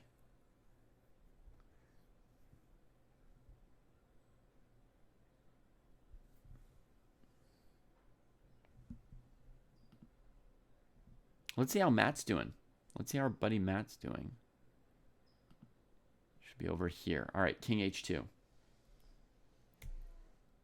Wait, no, lots of moves added. Let's go back here. Matt played H5.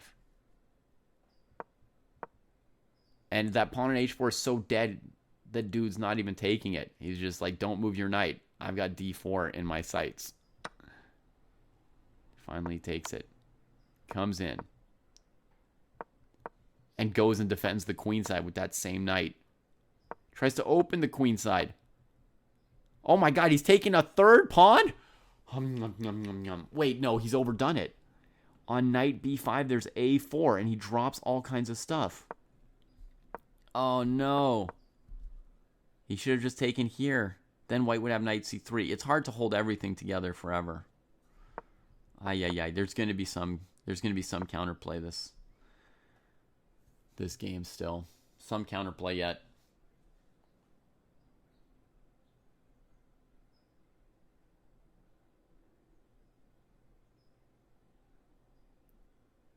Yes, Dabo, it's not random, right?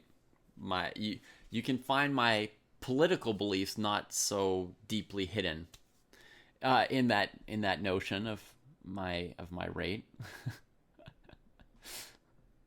Obviously, I've been teaching chess for 30 years, so I've had time to think about it. No, I studied political economy in school, you know, so.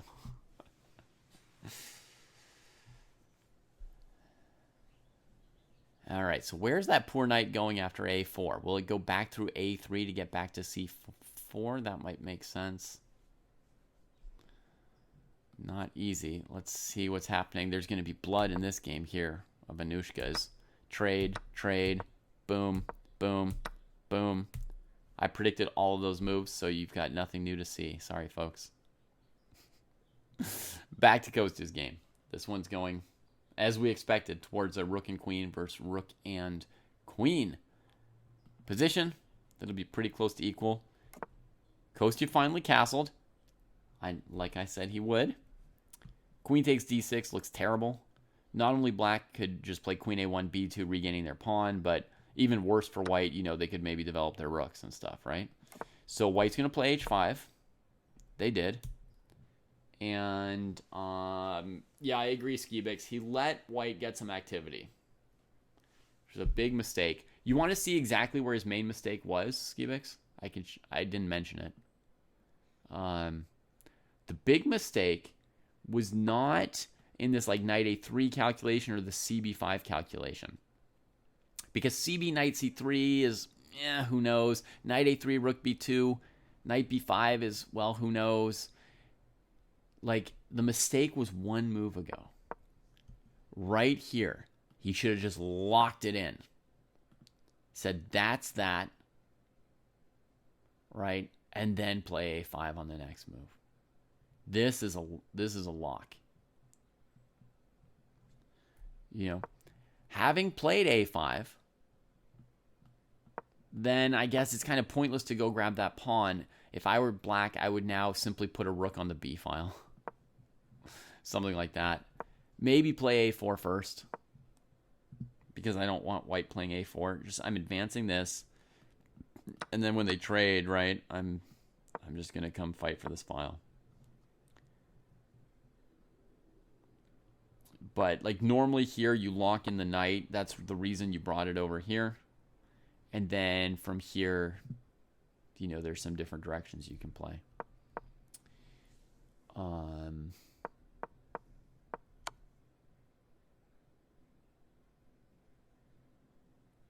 Yeah. It was kind of clever to bring the knight all the way over here, I have to say. Pretty nice that he spotted that.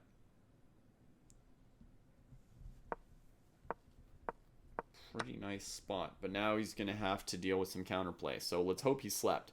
If he hasn't slept, this rook on b7 could devastate his whole mind.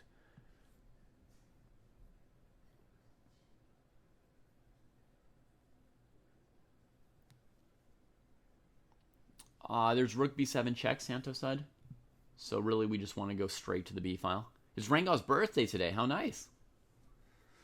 Yeah, Spencer, we've got like we lucked into a, super, super good developer who joined our team and made a pretty cool website for us.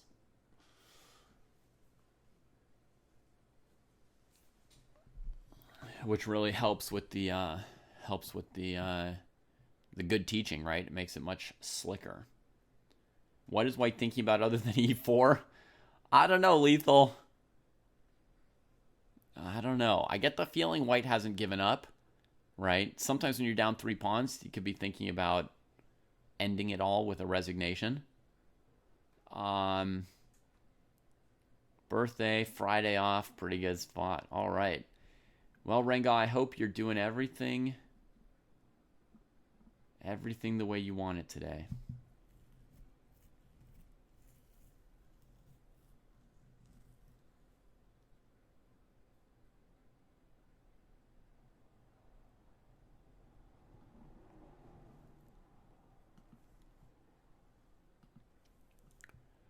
I definitely get the feeling white's still fighting. So if they're still fighting, they've got a4 here. Take this with check. Oh my god. Take this with check. Oh god, it's all over. All over for Matt's advantage. What? I guess knight a7 to try and keep white's rook out of c6 for a little bit. But that, I mean, that is awful. That knight there and that rook. And the king has nowhere good to go. It's so bad.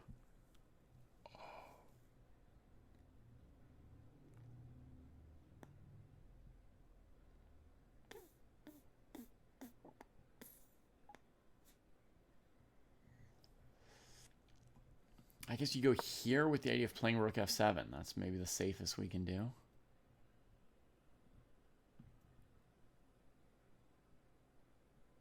Here's a crazy tactic I may have just noticed.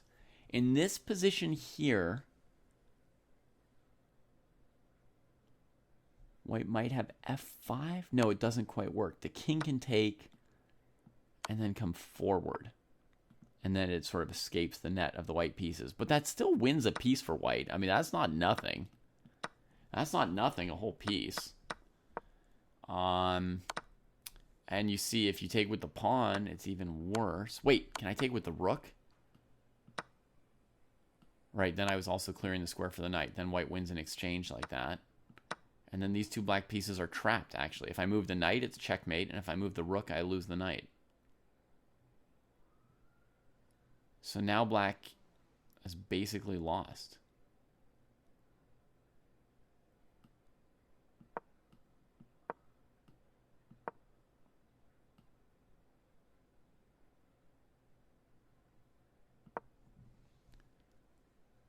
Oh! Oh my god. F5.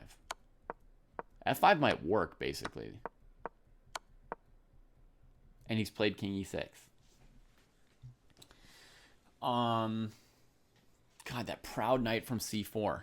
It went all the way to a7 and didn't even win a pawn on the way. Yeah, f5. His opponent's not going to find f5. Don't worry, folks. I'm just saying it's a cool move for all of you to see.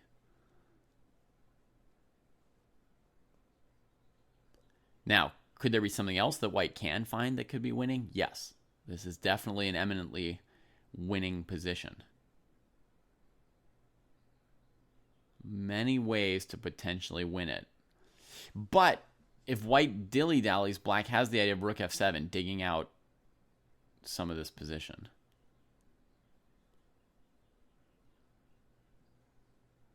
This is the kind of move a human might play, right? Does that look attractive?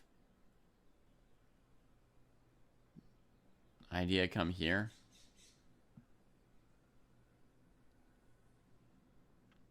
Yeah. Knights are so sensitive. You know, it was so good. Now it's so bad. Rook here. Takes. Takes here. These can't get out. The guy might see f5.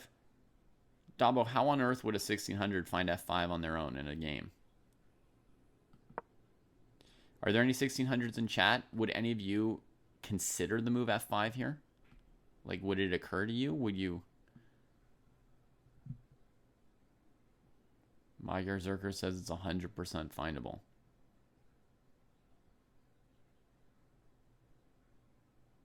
Okay. So you guys think 1600s can find this move? Checks, captures, threats. Checks, captures, threats. Okay. Okay, folks.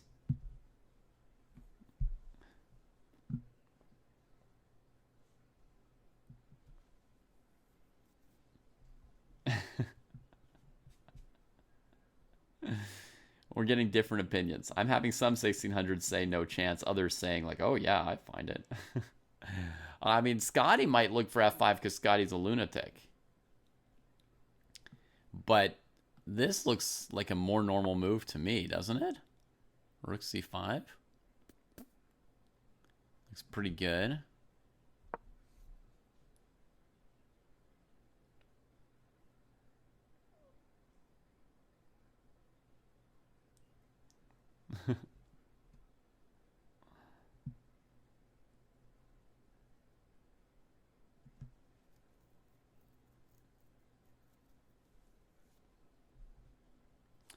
I mean, Scotty also looked at rook e7 as well as looking at f5, just for the record, right? Like, lunatics just look at everything like that. Every aggressive move. See what's happening with Kostya after h5. He brought the rook to c8. Makes sense. Takes.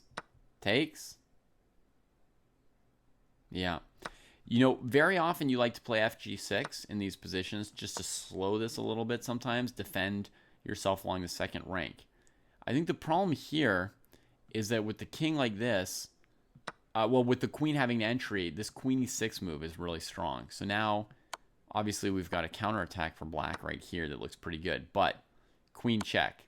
If king f8, rook f1 is mate, all with checks. And if king here, rook h7 is going to be mate, all with checks, right? Folks, always consider boxing them in instead of chasing them. sometimes rook h6 works, some longer calculation, but really get in the habit of boxing them in. Will make for much easier calculations. See, folks, I was right. Scotty looked at rook e7 as well.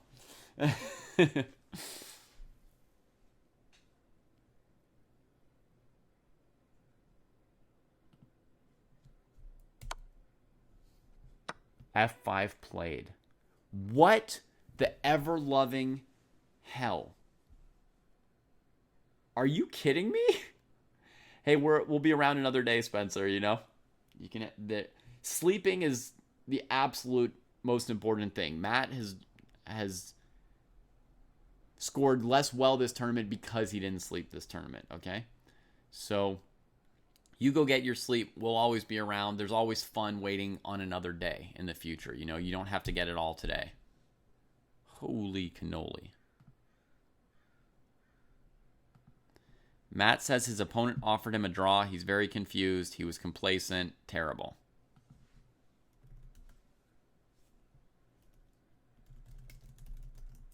Seems like Matt's game is done.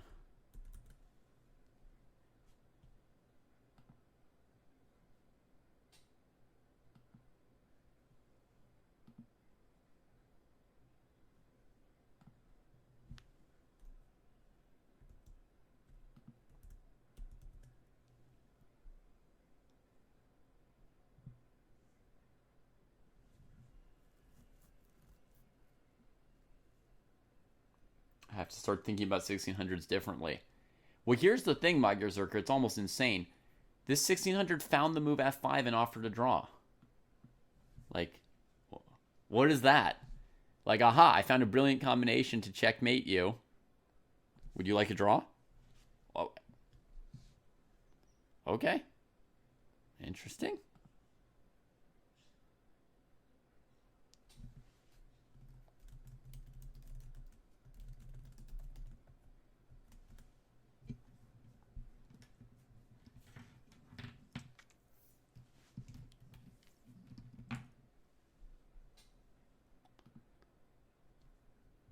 Matt took with the rook,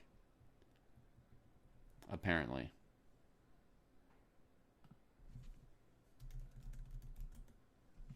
All right, we're receiving a phone call here. Live from the horse's mouth, folks. Hiya. Hiya. Chat, can you hear Matt correctly? Testing. There might be a lot of background noise if you can hear me. But yeah. Okay, they hear you. We're good. Oh my God. What's wrong with me, David? What's wrong with me?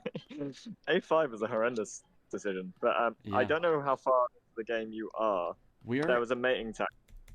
We're at f5, rook takes f5. f5 was a brilliant move.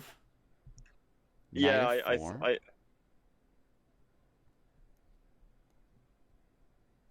yeah.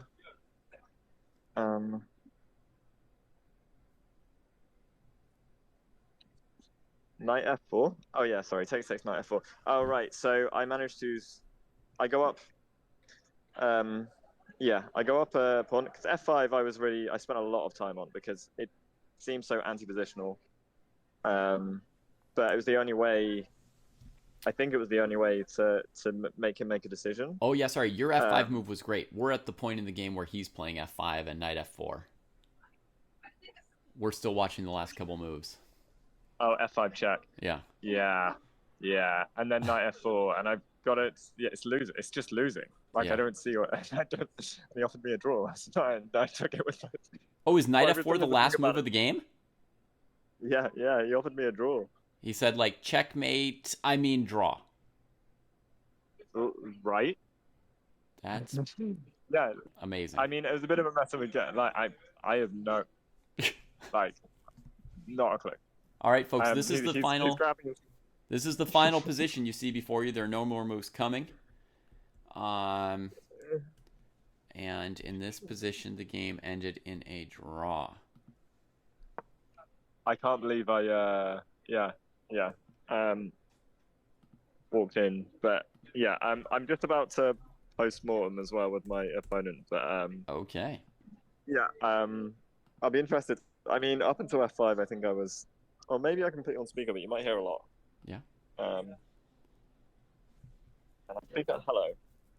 You hear me? Yeah. Is I it very hear you. loud? All right, great. Hi, David. This Hello. is my opponent. Yo, I'm a big fan. Oh, that's very kind of you, Joao. I'm a fan of your tactic at the end of the game. Good job finding F5. Oh yeah, I gotta go for the swindle. We were watching, and I made a bet with my chat that a player rated 1600 wouldn't see F5, and chat was split on the question, but Yeah, it's complicated. It's just so we clear it up. It's winning at the end for white, right? yes, yeah. Yeah, probably. Yeah, but no matter. Yeah, I was just so over the game already. You were over the game. I see. From my perspective, the game had just gotten really good for you. The last two moves, it was getting more fun. Yeah. I can't believe like knight A3. And like A4, I got complacent. I got complacent and I threw. Okay. So E4. So at which point? So we're just running through the opening. Sure. Go through whatever you guys want. And the exchange. Yeah. To play the exchange, I go bishop. Sorry, you missed. Yeah. Bishop G5. Bishop G5, Bishop E7. E3. E3 and castles, I think. Mm-hmm. Yeah, probably. Yeah. And then Queen C2. Yeah, and then C6. And then Bishop E3, right? Yeah. Or yeah. I sort of vaguely remembered some setups, as you probably noticed, with like knight D7, G6, rook E8. Mm-hmm. Was that the right plan? Because I actually hadn't reviewed my lines before this game.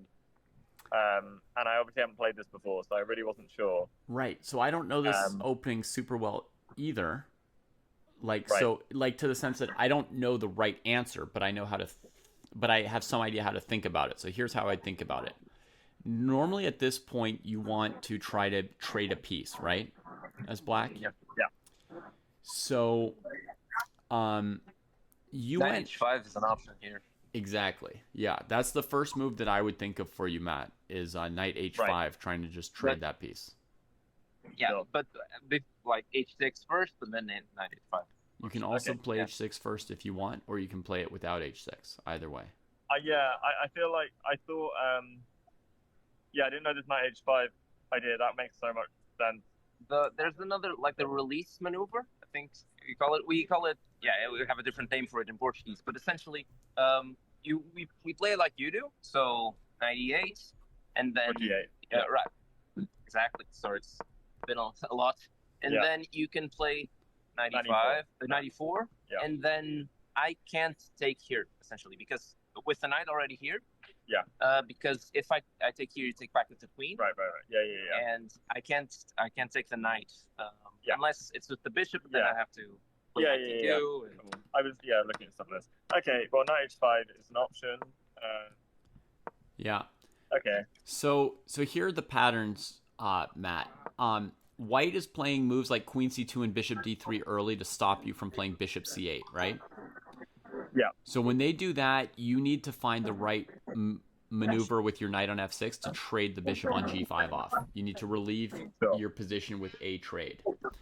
And then there's basically two ways to do it. You can play knight E4 or knight H5. Yeah. And each of those moves, you can precede them with H6 or not precede them with H6. Right? So, for example, in the position that Joao was just showing you with knight E4, and how if everything trades off, black's okay, right? White has to retreat the knight from F3 to D2, and you get a game. Yeah. In that position, if you've played H6, first, then you can't play knight E4 anymore, because they can play bishop takes E4, pawn takes E4, queen takes E4, and the queen defends the bishop on H4, versus a bishop on G5 that would be hanging. Right. Yeah. But to me, as soon as he played knight F3, the move knight H5 would be the big question. It looks like that sort of gets you a trade right off the bat. Yeah. Okay, cool. I don't know for sure it's the best move, but it's logical. Yeah, right. Okay. Knight f3. Oh yeah. So yeah, c6, knight f3.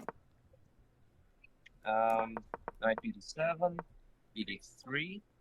Yeah, I got the move order. Alright, rook e8. Yeah. H3. It's sort of a waiting move. I want to play d4. I was waiting for you to go here. Right. And then I can. So h6, bishop f4, and that's what you're waiting. Yeah. Yeah, just to Cool. to go all in. So h3. You went knight f8. Yeah. And then I went g6. Yeah. So I was trying for this knight maneuver, going like knight e6, knight e7. I'm sorry, knight e6, knight g7, and bishop f5. But Yep. g4 just locked that down, and then I thought, oh, I'm in trouble. Yeah. So essentially, wrong plan. So, well, here's one little detail if you want to do this plan, Matt. Oh, if you go knight e6 first, then white wins your pawn on h7, right? Yeah, that's why I played g6. That's why you have to play the I was g6 order. I was gonna play g6 before knight f8 even, but I didn't know if it Right. mattered. But then I like kind of knight f8, because then if I didn't want to push g6, then I'm just chilling. Well, not chilling, but like. But then I also thought, can I play? Can I play knight e4 then, or are there too many? Instead of my next move, maybe like knight e4, knight takes, pawn takes. Yeah. So instead of g6, maybe knight e4 is just the play. Yeah, I think this g6 plan with knight e6, knight g7 and stuff, I think that's a secondary plan for black if knight h5 and knight e4 both don't work. So there may be some fancy move orders for white that kind of avoid knight h5 or knight e4. For example, I could imagine white playing bishop f4 willingly at some point before you've played knight h5, and then if you play knight h5, the bishop could go to e5 or h2 or something. So if they've spent some time on that, and then you could play the move knight e6 without h7 hanging. Right. I could imagine like maybe that's where the g6 knight g7 thing happens, but here he hasn't played a single like ultra fancy move, right? He hasn't really wasted his time. He's played pretty quick development. So you do this long maneuver, and he uses the time to play knight e5, and then his position's strong enough that he can follow up with moves like f4 and g4 because he's got the time on his side. Got you. Yeah. So in terms of your further study, let's make sure that you get comfortable with knight e4 and knight h5. Like that's like your first level plan. Make sure you find where that's good or slightly bad, so you know when you do or don't want to play those moves. Yep. And then if you start finding yourself in positions where knight e4 and knight h5 aren't good, then you can worry about like the plan Bs. Right. Sure. Okay. Cool. Yeah, and then I guess, well, we can zip through knight f8, castles. Yeah, I just went. And then I went, castles g6, yeah, sorry. Knight e5, knight e6, knight e7, and g4. And g4. Yeah, and then I was like, okay. Then you play knight d6, but I really don't know how to continue the attack after this. Knight back to d7. So knight d7. I don't know. I don't want to play knight f3 again, but what else do I have? No, I mean you don't. You could play f4. I thought you were going to play f4. I did. Oh yeah, so. But then it leads to what we played in the game. Yeah, but I thought you'd take. I thought it was. Take the. Yeah. Take with the deep one. But yeah, I want to open the line for the rook. Yeah, but you've got like f like g5 f5 coming. There's loads of annoyance on all of these squares. Like I don't know. I think you did everything right up to here, Joao. I think this is all perfect for white. So I should have taken with the D pawn, right? I'm not sure. The F pawn looks good too. Okay. Yeah. So, but I don't really see anything better than what we played. Mm-hmm. So bishop G5 takes. Yeah. And then I thought I'm going active at least. Yeah. Yeah. And then I went rook f8. Mm-hmm. Yeah. I debating with bishop e6 and holding and all that kind of stuff, but then I thought my bishop or knight might want to come to e6, so I didn't want to commit either one to that square. And so rook f1 because that file is important. I'm not worried about, like, I was already trying to figure out if I could get f5 things going, and what en passant and all that kind of stuff is. So yeah, rook f8, and then queen trade. Yeah, the queen trade. I wasn't sure. I wanted to still do something like e4 right away. Yeah. But it feels too slow. I mean, I was a little worried on e4, in honesty. Like, e4, bishop e6, then what? yeah, bishop e6 was the only way I saw And then that was fine. Then you have knight h4. Yeah, but knight h5 looks nice because it's a pin, but it doesn't really do anything that I thought. Like, Yeah, I thought knight h5, king h2. I even thought you might even just throw in king h2 at some point. Like, yeah, I would. If, like you can wait. If we didn't trade queens, then the next one. Yeah. I don't know. But yeah. Yeah.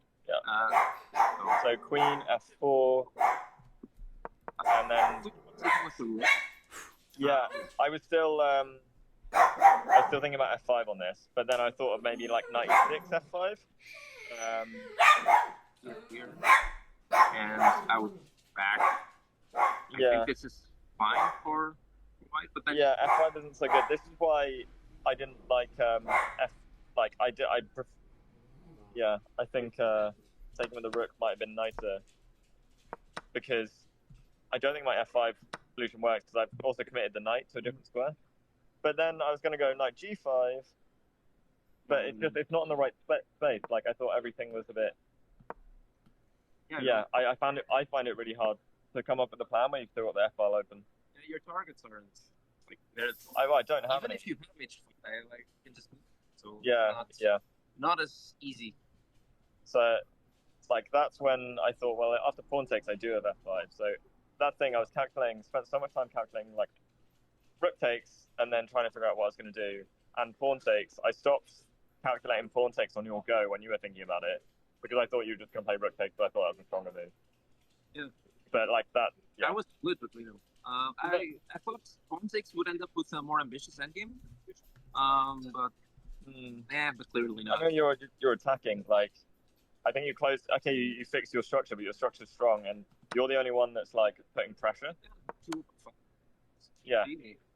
Like, yeah. So, anyway.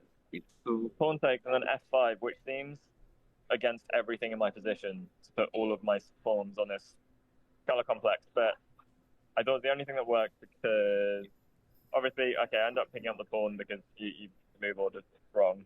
But even on like e takes, rook takes, then I started feeling a little bit better. I think I don't like this for white. I thought about this a lot, and then after 96, what the hell? Well, it's your move. Yeah, or I thought about f5, but it doesn't. Well, I thought just rookie one. Okay, and now I have to play 92 or sack the exchange, but that's awesome. Yeah, I'm stuck now. Yeah, I also thought you might just continue with your push on f5. So instead of even bringing the like knight back, so rook takes f6, and then I thought you might go f5. Yeah, but my king's a bit airy. I mean, so is yours, in fairness. But let's say you take. Yeah. I take with bishop. I mean, you can also push. You don't have to take. Right. But I don't know what it does. I'm never taking it, and it's just going to be another weakness. I don't know. I thought about it, and I would. It was an idea, but I liked g4 better. So right, Matt, So- you've got a good sense here, I think, because this idea of trading on f6, putting the rook on e1, when black plays knight e6, playing f5 for white, to me that looks like the critical variation. Yeah. So I don't know how it pans out, but it looks like the right kind of moves. Yeah. Sure. So my idea initially was to go G5 And lock it down. and Yeah. lock it down and then just maneuver Then, around a bit. then at the point, if you were going to go G5 and lock it down, I was like, right, what I'm going to do is like B6, bishop B7, trying to push for C5 at some point and get my rooks on like the C and D files. And I thought like I can play it a little bit slow, blockade the pawn with my knight, and then I will try and like have some pressure on like the C file or D file. Like that was my only plan, but I thought I have time. Mm-hmm. You can't break through yet. Yeah. So yeah. Solid plan. Evaluating evaluating that, I'm not sure of, but like that's my only strategy. No, you made a lot of good strategic decisions here, and you had like a good sense of what needed to be done.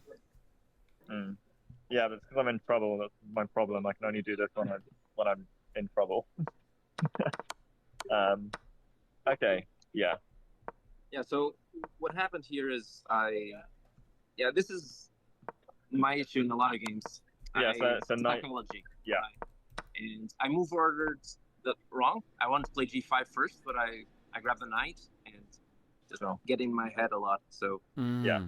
So yeah, lose the pawn here. Yeah. And I thought I could maybe hold it by closing it with H4, but then the knight just picks up the second pawn. So one mistake leads to another, and yeah, I made a mistake in. I mean, yeah. And play it down a pawn. Yeah.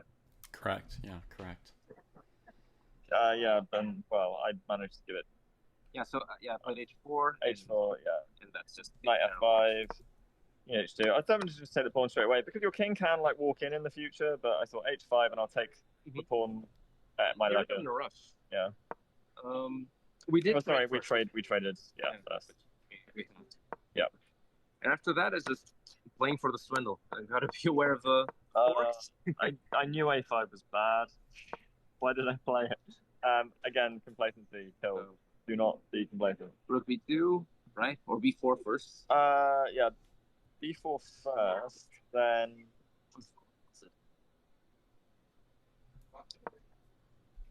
Yeah, B4 first, and then King F7. Sure. And then Rook AB1. Yeah, maybe I shouldn't have even bothered with King F7. I felt like I wanted my king on A6, but that led to problems. Yeah, and now because your rooks are split, I thought, I've got the fork opportunities. The knight takes H4. Yeah, so gotta dodge that. Yeah. And then I thought I can maneuver my knight all the way around to check. Knight E2, rook down, and then knight E4 and all my problems are fine, and I just need to chill. Yeah. I was worried about going King E6 and then F5, in so many lines and around this position, that it's crazy that I didn't actually look at it when it was really critical. Yeah, an issue. Because because then you start picking up my H5 pawn, it's not that, well, potentially, I know I can take the king, but yeah, I was very aware of going E6, F5, and allowing you these knight checks to potentially pick apart my position. Yeah, here we played A5, right? Yeah, no, A5, yeah. Let me suggest just one concept here for you, Matt, about this position in general. For 3 or 4 moves, you've got kind of the same structure here, right? And you're wondering, should I put my king on E6? Should I put my knight on C4 or on F5? Should I... I think that the missing piece may have been your rooks. We haven't even mentioned your rooks. Yeah. And at the moment, it seems there's no plan for them at all, right? I had one plan. Yeah? I had one small plan, which is Rook H8. Okay. But just because it was a tactical motif of Rook H8, trying to push H4, and King takes G4 and fork. Mm-hmm. Yeah, again, maybe trying to swindle while I'm up, but yeah. So you can't take the pawn, and then my pawns can start moving. That was a plan I had, and then I, for whatever reason, decided I liked A5. Okay. Well, instead of A5, let's calculate h4 in that case. All right. So what? Rook h8. No, h4. Oh, h4. H4 check straight away. Yeah, I thought that might work as well, but like h4, king take, rook h8. You can't take on the. Yeah. But you can go. Oh. No, I can't. No. Wow. So you gotta go. You gotta go back. Yeah. No. But so you can't. I can't take anything. So h4 king takes, rook check. You can king back to g3. Rook h3. Rook h3. Right. We're coming in. Rook h3 and then rook h8. Yeah. We come in. So how do you feel about that position, Matt? Great. So good. I know structurally your position was perfect before you sacked the h-pawn, right? No flaws, Yeah, 2 extra passed pawns. But how do you feel about this position here with 2 rooks on an open file? White's rooks now look bad. Knight on c4. You've got rook h2, rook f3, the g-pawn to work with. I needed to calculate this deeper. I just I stopped calculating for this. Yeah, because I did look at h4, king takes, and then rook check, king back, and I was like, well, what am I doing? And then I didn't actually look at my next move. Rook h3 is so nice. Okay. Yeah. So, but it sounds like this was like just, you know, like a step around the corner from things you were thinking about, right? But I would say in general, this phase of the game for a few moves, my question has been like, how is black going to use the rooks? Because right now they've got no file, right? Right. So, okay, we could think in terms of what's white going to try. The only thing they could try is b5. We could just sit a rook on b8, and then if white ever plays b5, it's not even good for white. It's not hard to maybe contain white's counterplay, but if we try to think about how do we eventually want to win the game, there's basically 3 different ways. You could try to play h4. You could try to play g5 to open the f file. Or you could try to play a5. And in terms of where you position your knight when you're choosing between, you know, knight f5 or knight f3 to d2 to c4, or even once you're on c4, you could always go knight e3 hitting the rook, knight back to f5 if you decide you want your knight there. The knight can kind of go almost anywhere. It's amazing. And you did a good job of seeing your routes, right? But to sort of lay out a plan for what you want to do with your rooks, and then part of that plan, and then when you figured that out, it tells you where to put the king. Like if your plan was g5, then the king f7 move was bad. You weren't sure if you should play king f7 or not, right? Yeah, I actually thought about bringing my king back to g7 and h6, so I could push g5. Exactly, as right. well, like. So I think and then like the e6, just like there were problems with it being on e6, and I just it's like one of those where I was like, oh yeah, I'll just blockade the pawn, and then didn't think about what my actual plans were. I was like, oh, I'll blockade the pawn, and then I'll get to it, and then I'll get to it, right? But if you take the moment to decide, like, do I want to move g5, h4, or a5 eventually, right? Yeah. And then you can sort of place your rooks and your king accordingly. Because looking at this position, I could imagine that easily a g5 pawn sack at some point with the idea of fg, rook f3 could be good enough. Maybe you don't even need to bring your king up to h6 to play g5, right? Yeah. I again looked like briefly at all of these like ideas as well, like g5 takes and then what, king g6. But yeah, I thought like g5 takes, king g6, and then rook d6, rook d3. C3, sorry. Right. I was like, I don't know, but I suppose then I can double. My small worry is white does have a passer that I will have to like maybe spend some time dealing with at some point. But yeah, it's kind of hard to answer actually. So anyway, I mean, that's more than any one move or any one calculation or anything. It's just that is to be like, what is going to be the employ of the rooks, right? And that can then guide what you do here, because the rooks are well over half of the army. And so, you just have to be thought of. Sure. Yeah. Okay. Yeah. I think I was just a little complacent as well at this point. I was like, 99 times out of 100, I think I could convert this. or like, okay, maybe 80 times. Like, well, against someone my level. Yeah. Yeah. All right. Gotta play for trick. Yeah, but A5. Well, I didn't even consider knight A3, and then I saw it, and I was like, oh, I just pick up another pawn, like, and then I did it, and then I was like, oh no, H4. What had your plan been when you played A5? I was gonna let them their pawns sit on C on B5, and like if they want to take, they can, and then like rook B8 essentially. Right. Or even like rook H8 still, because if they take, I always have time for rook B8. There's no problem. That was the whole plan, and then suddenly I miraculously saw knight A3. Oof. And I was like, oh, that's great, and yeah, didn't consider it properly at all. I kind of thought like, your best move after B5 might be A4. Just advancing that A pawn so white can't play A4, right? Yeah. And this means that at some point that B5 pawn will have to trade on C6 because you've cut it off from A4. And when it does, then you put a rook on B8. Yeah. So I thought A4 looked pretty clean here still. Yeah. And when you played knight A3, rook B2, had you yet seen A4? Because you could come back to C4 if you saw A4 impending at this point.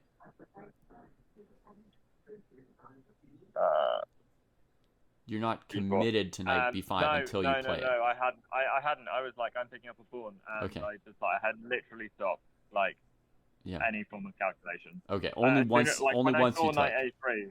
Yeah, when I saw knight A3, I was like, oh great, I get another pawn. Yeah, just keep collecting. That was the process. Yeah, gotcha. Yeah, well, interesting. And then so if I just stopped for a second and went, oh well, he gets the like the B file. So yeah, kind of annoying. But oh well. Yeah. So it's happened. Hero's even thinking of playing F5 first because I would have left it. I would have just got because I would have then played A4 because when my knight was on B5, I was like, oh no. What's the exchange? Well, I thought you could sack the exchange anyway. Actually, when I came back, like. Yeah. Here's what I thought, because I had ideas of getting a perpetual with the knight. So if you're on the So yeah, where do you go? Yeah. So here I was hoping for something. Yeah, I thought you were going to start the exchange anyway, and I was like, actually, the exchange sack is like suddenly my structure's gone. You're in. You still have a passer. Your knight can like maybe start. Yeah, I was just looking for perpetual ideas, honestly. So yeah, I mean, we messed this up. Wow. Here. Yeah, I was scared of the exchange sack. It's actually before I saw A4, I was like, oh no, the exchange sack's actually kind of annoying. Wow, that's very creative. Very creative. Like, I was seriously worried. Like, again, like as soon as my knight was on B5, I noticed the exchange sack, and I was like, uh-oh. And then I noticed A4. Then I noticed A4 and was like, stronger. Yeah, I would probably have went for the exchange sack if this wasn't if A4 wasn't there. Yeah. If I was a tempo up for whatever, an A4 was in. Yeah, for sure. If you had A4, I would have sacked the exchange there, but it's. Yeah, I didn't mind sacking. Yeah, again, the exchange sack, I sort of went like, actually, I'm happy for him for the exchange sack. So I was like, okay, now my king can like maybe run through, and I am up an exchange. Yeah, I mean, it takes time for you to eat my pawn. No, you have way too many, and I just be looking for repetitions. Yeah. Which is the whole point. Even here, so let's say we follow the game. If you went back, I would have done the same with F5. Oh yeah, 100%. Just to find a repetition. Well, because F5 takes knight up. I probably try and trade rooks, but you get rook B2 again, which is kind of annoying. But then I might be able to come in with my king. So like rook F7, rook takes. But then my pieces are literally on A8 and A7. Like they're doing nothing. Like Yeah. Yeah. And so that's a big problem. So yeah, I don't know what I can do. Yeah, just So you should have went back. If you went back, you were probably still winning. So it's I don't not know. as clean, but I think you're still winning. I really am not sure, you know. Yeah. Like, I'm just so passive that like, let's say. No, but that's one extra move from. So the Rook check, King G8, Rook F7, Rook takes F7, King takes F7, Rook B7 check. All right. Now I go King E6. Don't we just? No, we can't. No, that's the move orders. Here maybe. So Matt and Joao, let me just say, like, these exchange stacks do look interesting for white, right? Like, all these positions look plausible for white, even down 2, 3, 4 pawns sometimes, right? Or 2 or 3 pawns in an exchange. And the reason is that the black rooks, right? It's like No, it's not. It's like they're caught like reclining, watching the telly with chip crumbs, you know, on their shirts, and suddenly there's like a battle going on, right? Yeah. Just, even if they were sitting on squares like D8 and E7 or something, right? Just kind of poised a little bit, then these kind of developments wouldn't be so terrifying. Yeah. Yeah. Ooh. I don't think it works, but yeah. Right. I think it does. No, I think you pick up too many. Like, I think this guy becomes a problem for me because I don't have a passer and you do. That's right. Yeah. Wow. But yeah. Kostya's opponent just sacked his queen to try and checkmate Kostya. Oh wow. I'm gonna go check that out then. But well, it probably already hasn't worked because I'm 10 minutes behind. Oh right. Oh yeah. And they've got 5 minutes each. His opponent's probably already resigned in real life. Right. I'll go check it. I'll go see where he is. All right. Thank you. Thank you. Nice to meet you. All right. Cheers. Nice to meet you, Joao. Thanks for giving Matt a good game. All right. Bye. Bye.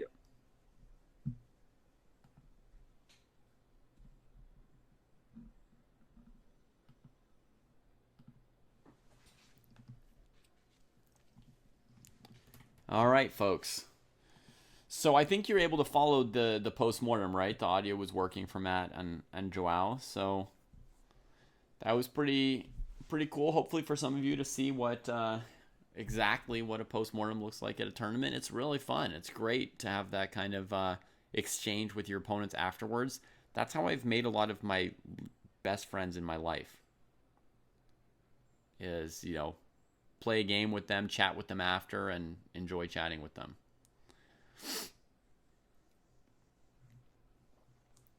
So, shall we go back through these exciting moves of Kostya's game? I think we should/shall. So, I think a key is that Kostya somehow lands this bishop takes d5 move, and white couldn't take it. They felt they were just getting torn apart here, but let's just double check that, right? The nice thing is Kostya's king's totally safe here with this bishop g7, king g8. Very few ways to get in at him. So he doesn't need to have like a one-move win here for this to be sound. Oh, but he does. It's just queen c2 or c3. No matter where the white king goes, right? There's some check.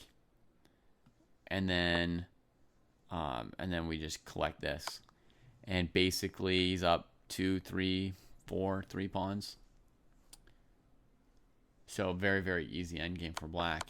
So yeah, so nice shot, bishop d5. White can't take it, and that's the end of white's game, After this move here, I guess that means Kostya could even just drop his bishop here now, right? And he's just up 2 pawns with the safer king. His bishop that had been trapped on b7 is just a totally normal piece now. Everything's normal, right? But Kostya kept bringing the hits. He tempos the queen, gets her to the d file, then he steps away. Ideas of queen c3, rook d8, and maybe queen c2. White just doesn't really have anything to do. Kostya picks up a third pawn here. And now white sets up the only way into the black king's position. It's got to be through the dark squares and through that bishop. So this was amazing. Look at this, what white goes for. I mean, it's partly desperation, and Kostya could afford to play queen c8 and then, you know, queen e8, rook d8. He's got a lot of ways to slowly pull his pieces out because he's up 3 pawns and white's not threatening anything. So white made a threat. Queen d8. If the queen backs off from the trade,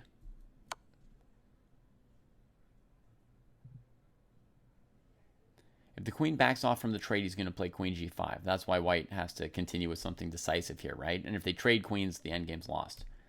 So they went queen takes e5, going for checkmate on h8. Takes with check here. If white took here, black would have queen g5 check, diffusing the whole checkmate situation by attacking the bishop and king and getting control over f6. So white throws in rook d8 check and then bishop e5, threatening mate. The king tries to run. White cuts off the escape. The king succeeds in running. Queen takes d6 looked like a mistake, Skibix. Yeah. Or like a move that doesn't work. I don't know if white had a good move, but knight e2 played. Nothing really to do here anymore. You want to go back and look at alternatives to getting into the mess? Here, white played queen d6. What could they do instead? Double rooks on the h file. Not sure what it does. Kostya's plan is to play rook c4 and rook a c8. White's king is hurt. No, I think that the key to this game is just that Kostya overpowered white when he found this idea of queen c4 to a2. It was just, yeah, it was just too good, too fast. He's locked up the position with e5, and now he's got the time to just get in here, and now white's just dead already. This is just a powerful game from Kostya where white, and this sometimes happens with open Sicilians after the game, you're just like, what could I ever do? It's just a powerful game from Kostya today. Queen b4. This h5 makes sense. What else is there to do?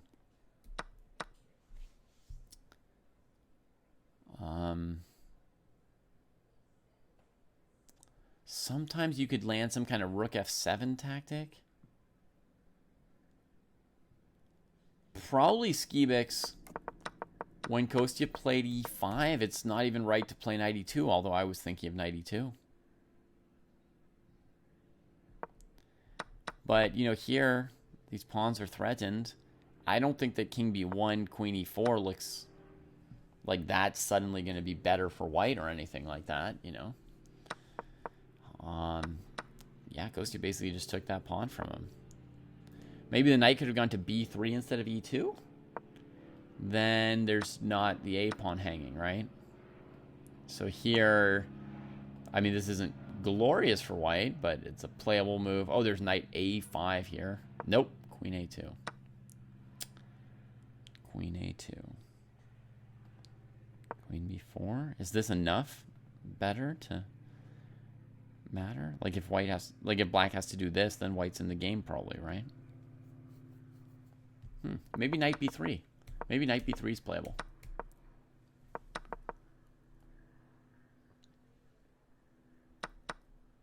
Now against knight b3, he doesn't have to do this. Kostya could have other things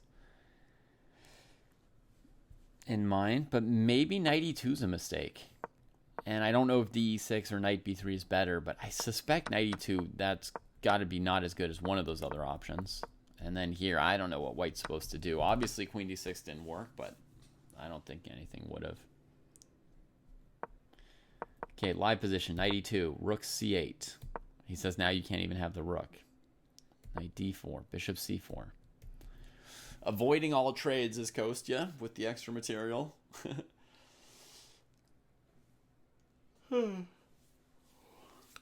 No, just because those trades would have generated some kind of something for white. You know, knight e6, fe6, white would have put the rook on h7 and bothered Kostya's king, so he avoids it. This f-pawn gives his king shelter from this rook. He's just giving white nothing to do. Knight f3. Going to e5 to re-threaten checkmate.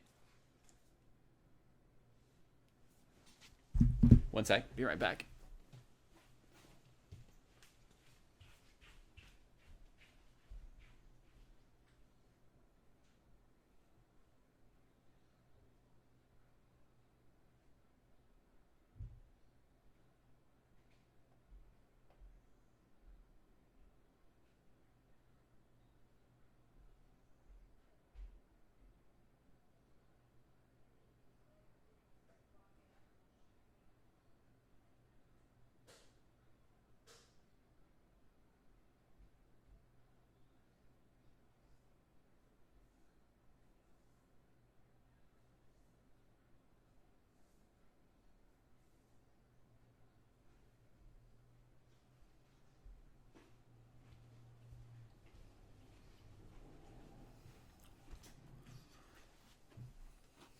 All right.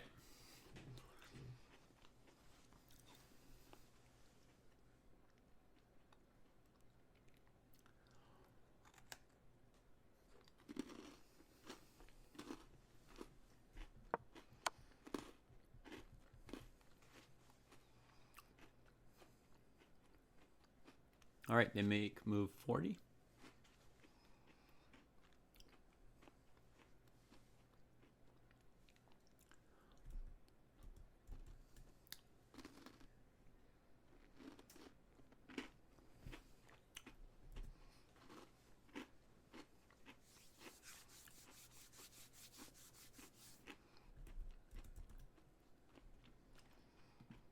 I would probably also have resigned by now as white, yeah. Like Robin. Do we have another game still going? This was a draw. This was a win.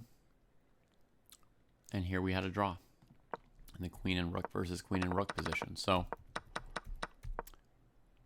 here white played queen e4, not queen c4. Then queen c4. And a draw. Fair enough. Fair enough. Let's score all these games. 3 out of 7 for Anushka. And we already got Rachel and Matt's games in. Yeah. Okay. All right. Cheers, Scotty. Have a great day.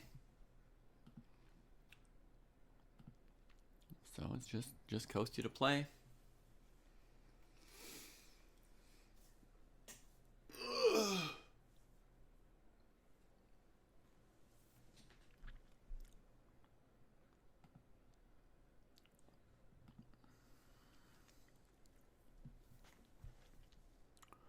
Normally, at this point, you'd bring the king up. Is there... Does white have anything tricky planned? Knight f7, king f7, rook h7? Nah.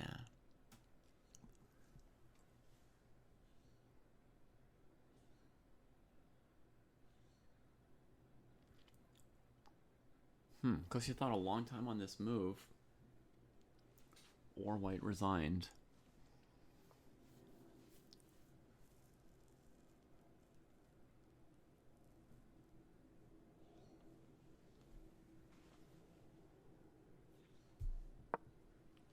King d6.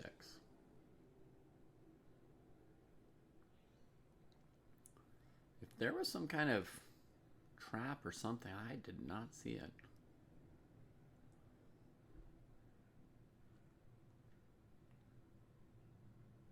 This move makes the least sense to me out of any move he could have played. King d6?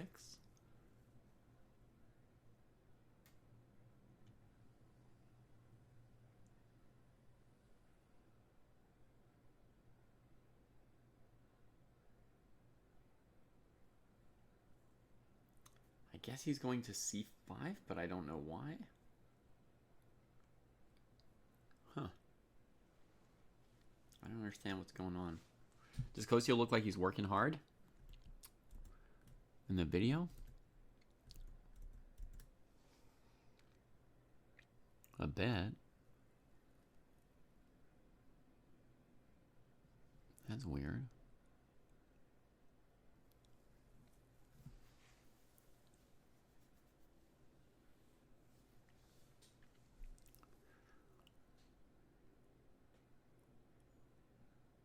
You think he's trying to keep the rook defending c4 because he doesn't want to break his pawn structure? You think he doesn't want to have to take with the pawn somehow? Right, because he could have gone here, yeah? As well. I mean, white does have this, winning the pawn here.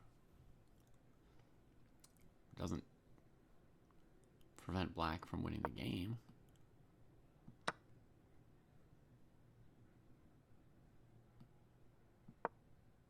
Oof, actually white can't even take the pawn. Oh, right, white could go here. Then take.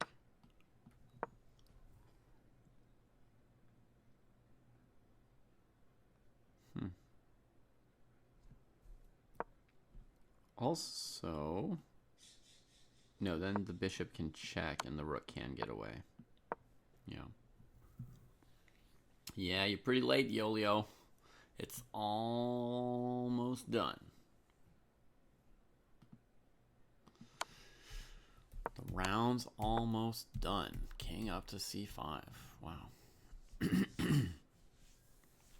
Bishop e7, king b6, knight d7. Here's something that can go wrong.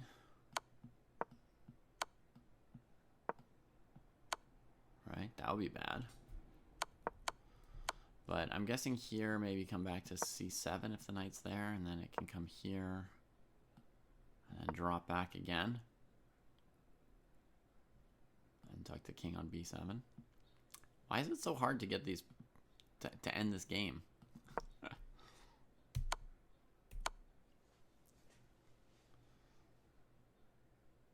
Oh, yeah, the game with Shipman, yellow? Excellent. Excellent. With 6, knight c6. Okay.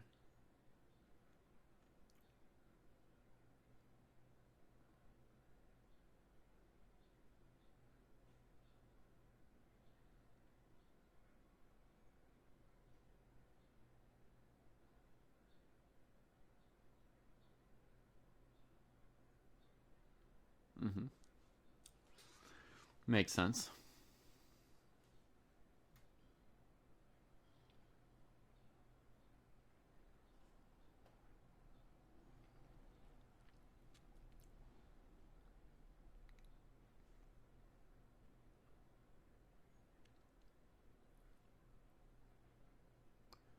What if white plays knight d7 here?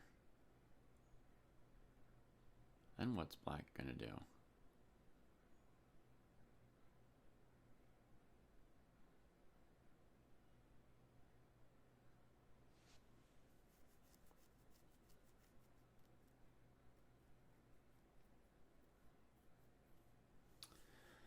Yeah, it's a pretty safe plan for black.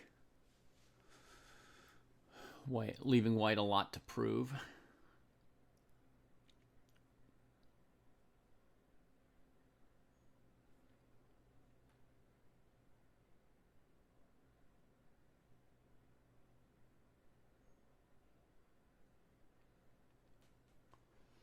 You could try launching a pawn storm with b4 and a4 since you've got a pawn on c3 maybe.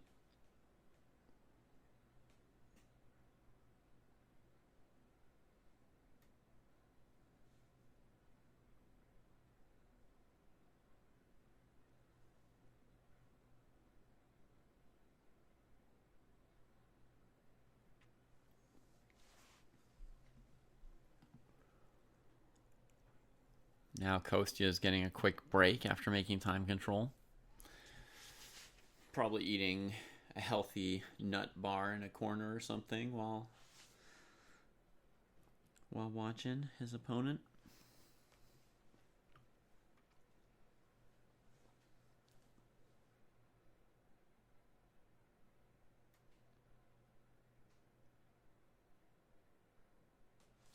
I need to stretch my legs too a little bit. My bad knee is giving me trouble this week. Just gotta move. Gotta move. So, knight d7 check. I feel like Kostya would go back in here. Then against knight check, you could come here. And now rook d7, you always have this. That looks right. That looks right.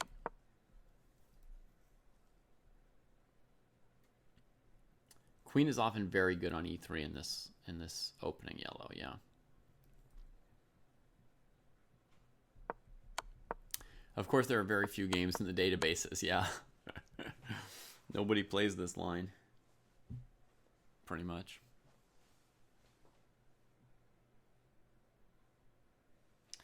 It'll be a surprise, that's for sure.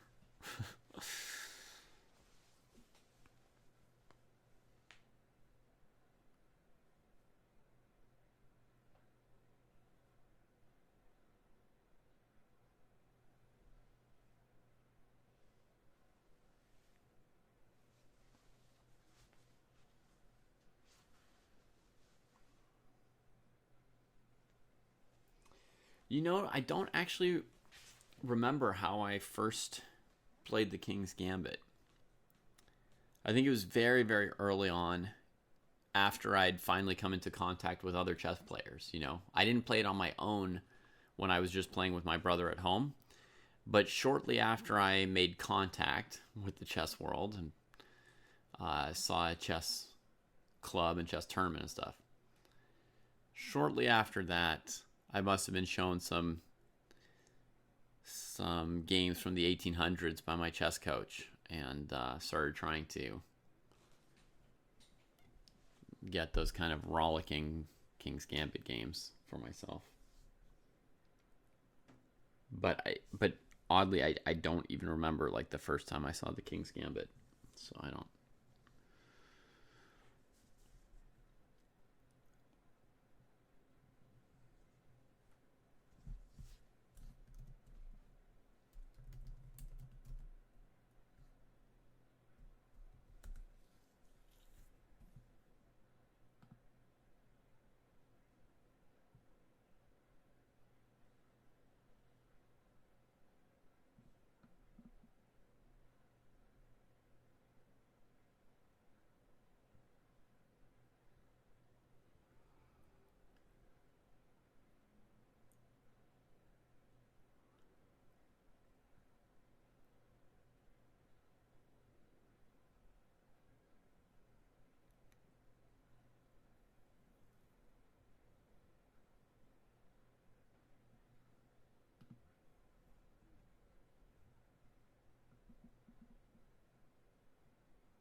No move yet from white.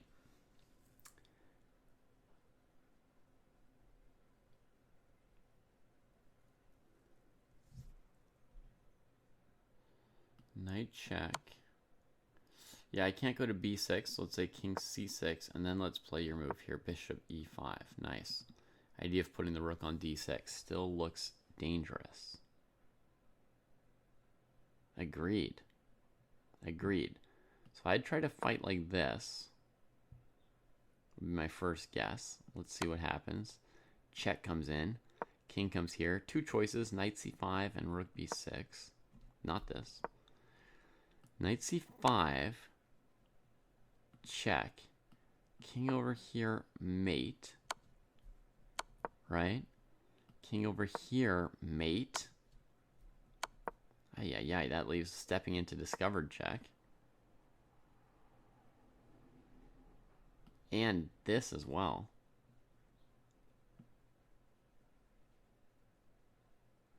This discovered check.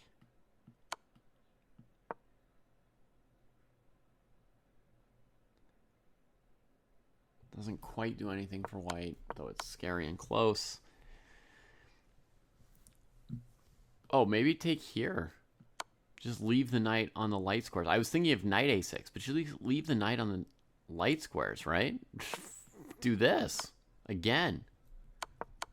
Oh my god, that's pretty scary. Knight d7, king here, bishop e5. So my first move, rook d8, not gonna cut it.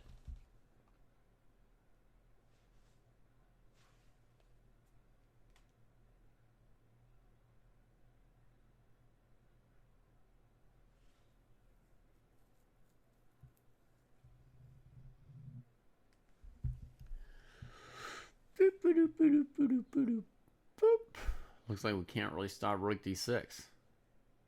Looks like we're really taking some blows from white. Looks like white should not resign yet. Holy moly. White just played bishop e7 in the game after 10 minutes of thought.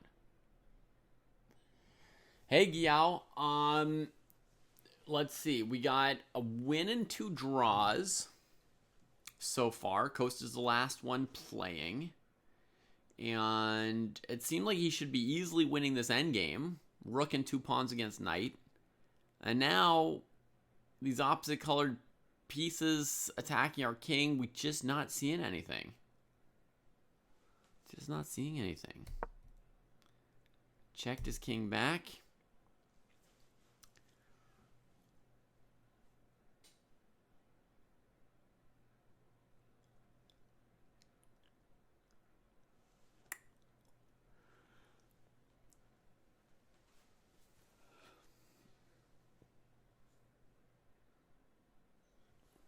Maybe against knight d7, the king would have run forward, as somebody mentioned. Terrifying as this looks.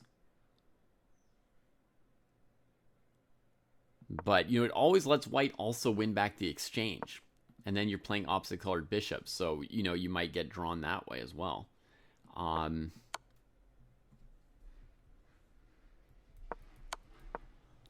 If there's no winning attack for white, which I guess there's not quite.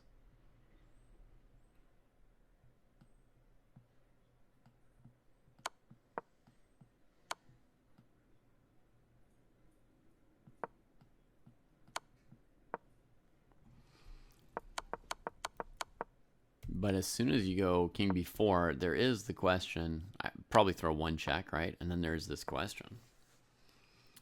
Taking that exchange.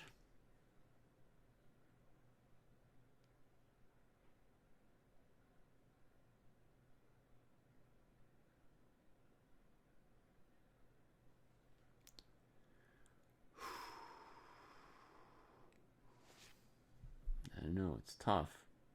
I guess black could still win this kind of an endgame. You know, even something like this. The king's in position to help the pawn through, I guess. Okay, we got to move in the game. So king c5, check. King b6, check. So no king a5. Kostya, no king a5.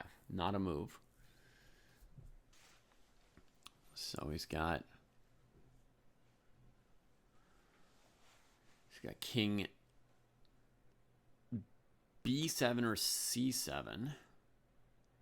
King b7, knight c5. That's kind of where that knight wants to be.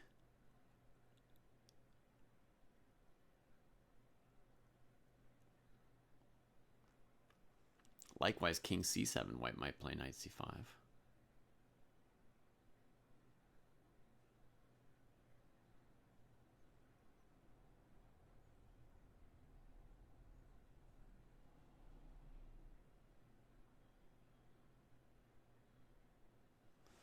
Why do you want to play rook c5, Robin?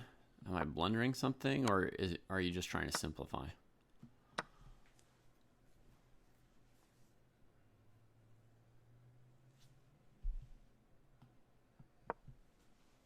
Simplify. Okay.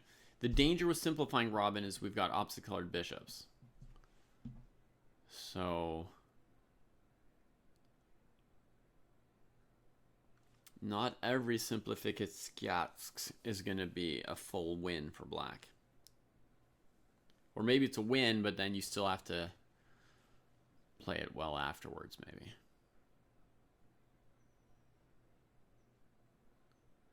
We do. We have the protected passers. It's true.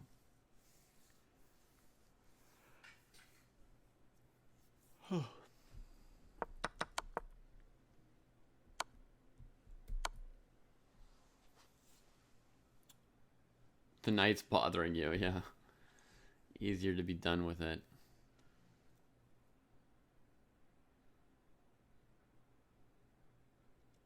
How'd this get so hard? Why is chess so hard?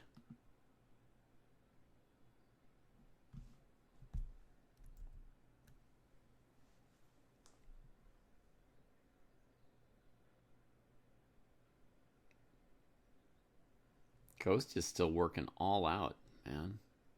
All out.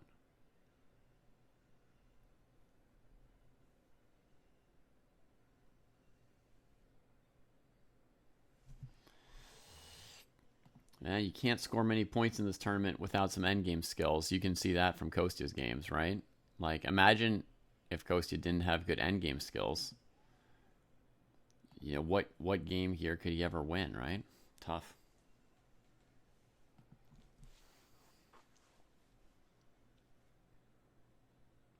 I don't know how I used to occasionally win games without any endgame skills.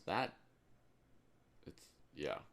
It's mind-boggling how far I got without winning any endgames. I got up to about 2,300 with the endgame skills of maybe like a 1,300.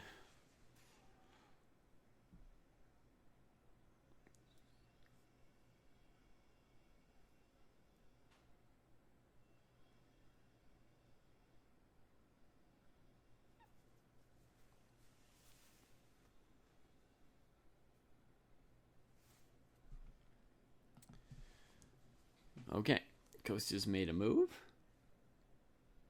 Probably was with the king. Very hard to block a knight when it's checking your king.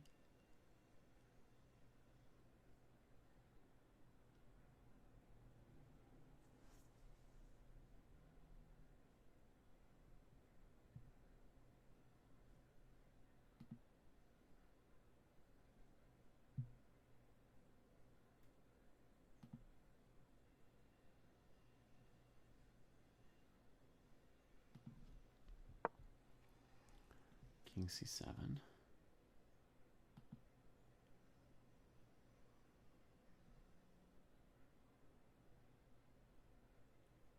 Not at all, pair. Not at all. That's exactly the opposite of what I'm saying here. That there is such a thing as endgame skills. And that some people will do better or worse in the endgame.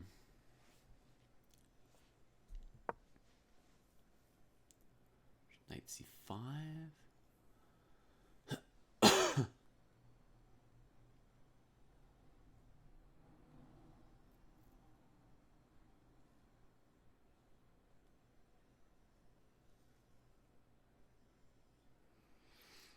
I'd love to just push a5.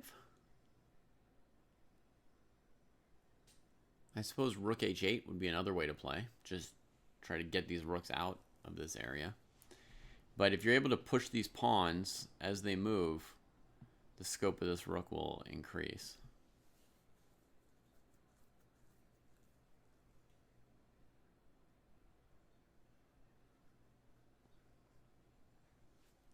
But the other idea is, you know, you sort of get the rook out there and it starts discoordinating the white pieces with its activity.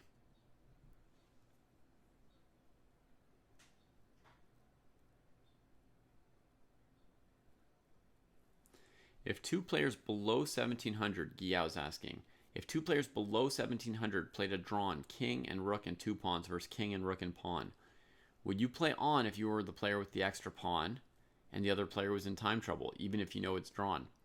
I'd play on if I were the one in time trouble. I'd play on against a player rated 2,000, and I would beat them.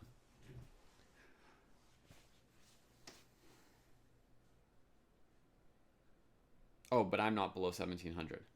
But yes, in general, you should play on, Giyao.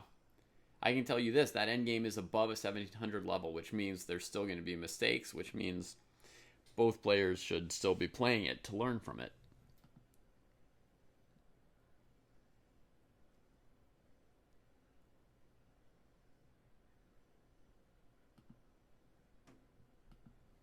Right, rook d8 drops the a pawn, so it's not a real move here.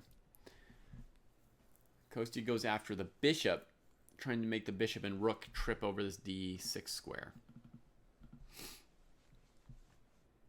If the bishop goes back to e5, then the rook can't go to d6 either, right? And the knight's unmoored and has to go somewhere. If the bishop goes to d6, again, the king comes here and the bishop's kind of in the way of the rook, and then rook d8 is coming for black soon. And finally, white can give check here, but then this move, black can take. And and win, right? So if white plays rook d7, check king c6, then they need this move next. And Kostya has a plan here too, my friends. Now I see it. Very good. Very good. Yeah. Otherwise, this king d4 move's very dangerous. Do you see? Like, all the white pieces are defending each other. White's queued up rook d4, rook d7, etc. Yeah, only one move. Boom! But that would be the end of the game right there. There's no checks for white, right? So they just have to take the rook, basically. And then you go rook check here, pushing the king off of the knight. Any block on d7 you can take twice. And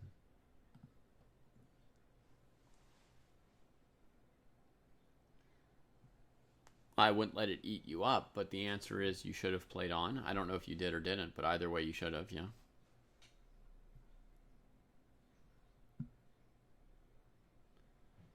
Robin over on Twitch is telling you, Gyal, that they play on any position that they're not comfortable that they could hold against the computer.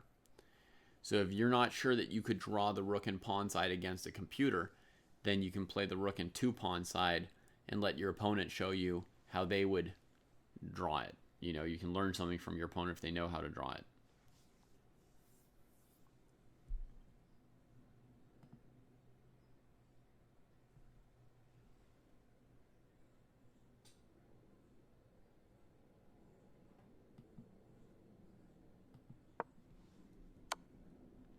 Rook check, king c6 played. And Kostya's game.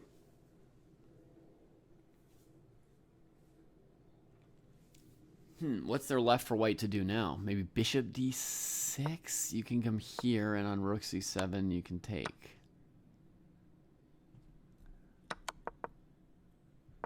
Where's white supposed to go after king c6 now?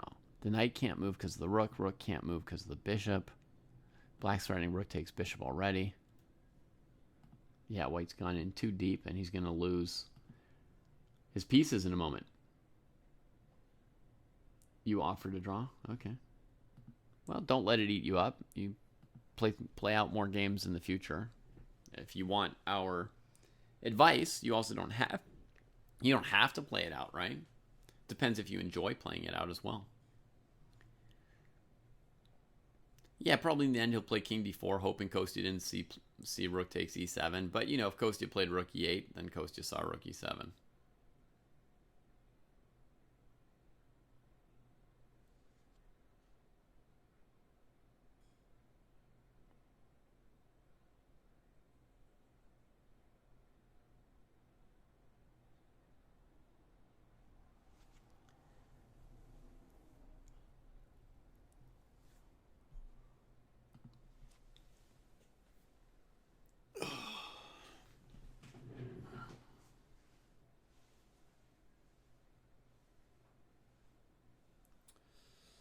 I'm going to go back to the pool after this, even though my knee is killing me, and just see if that might not help a little bit.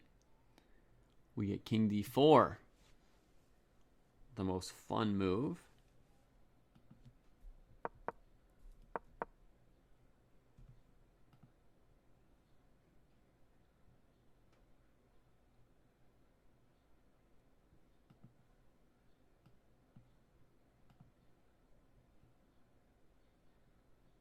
Kostya doesn't think too long about rook takes e7. Rook takes e7, falls immediately from the opponent, so he had also known how this would go. Rook d8 check. Now Kostya's expecting the resignation, but not trying to stare at him. And there we go. G. Great game from Kostya. The end game was a little bit weird for a moment, but let's not forget that Kostya had a very, very weird, tough-looking position out of the opening. He thought for 30 minutes. We didn't know what he should do. And he came up with a really, really great idea with e5 and seeing that knight takes e4, queen c4. I agree. If you see this kind of line, it's a good way to end the game. To play king d4, allow rook e7, rook d8. Now anybody watching the game gets a little drop of beauty and a little explanation of why the game ended when it did. You know, White went as far as he could, and this is where he got cut down. So, very good. Very good.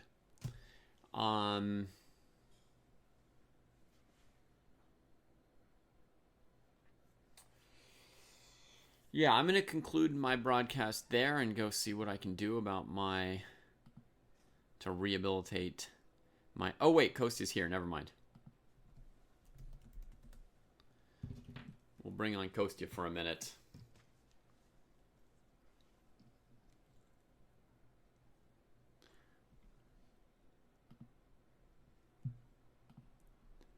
Hey, Kostya. Sorry. Hey, no worries. Yeah, sorry. Congratulations. We're just wrapping up the game. The last moves just got played for us. Thank you. Yeah, it was a tough game. Right. Largely the opening, right? You thought for 30 minutes it looked like on e5 maybe? Yeah. Key moment. No, on knight c. Oh, on knight c5 and then e5 on the next move, yeah. And then e5, I thought. Yeah, how'd you like e5? Great. Oh, okay. I mean, you planned it when you planned it when you played knight c5, right? No, not really. I was intending maybe e6 or e5. Okay. I wasn't sure. Right. Yeah, but that's one of those I wanted, I guess. Yeah. Yeah, we looked at e6 too at some point here. Yeah, maybe I'll give some backstory. I actually played the same opponent last year in this tournament, and he should have won that game. Like, he completely outplayed me last year, and then he just messed it up at the last moment, and I escaped with a draw. So he's quite like well-prepared player with white. It was very hard to prepare for this game because it's like I have to choose between playing an opening I know and an opening that I like. Mm-hmm. That's not easy. Yeah. And he's a Najdorf guy himself as black, so Oof. Playing Najdorf into his like knowledge was tricky. Yeah.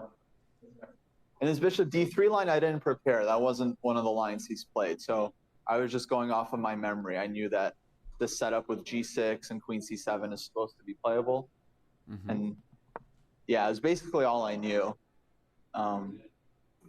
Okay, it's a weird Dragodorf. Yep. Yeah, and then he pretty much played the Yugoslav attack just with bishop d3 and a6 on the board, right? Yeah, so he told me after the game that he had he was mainly looking at black playing h5 instead of like queen c7 or b5 or one of the moves there. Mm-hmm. And so he thought like, okay, well, if black doesn't play h5, then I should go g4. Yeah. Which sense. Okay, to me was a very logical move. I mean, I honestly have no idea what the eval is. The only thing I know about this position is that, let's say if white had played bishop h6 instead of g4, then I think I'm supposed to trade on h6, play bishop b7, castle queenside, and apparently that's like roughly balanced. Okay, seems reasonable. That was the extent of my knowledge from this.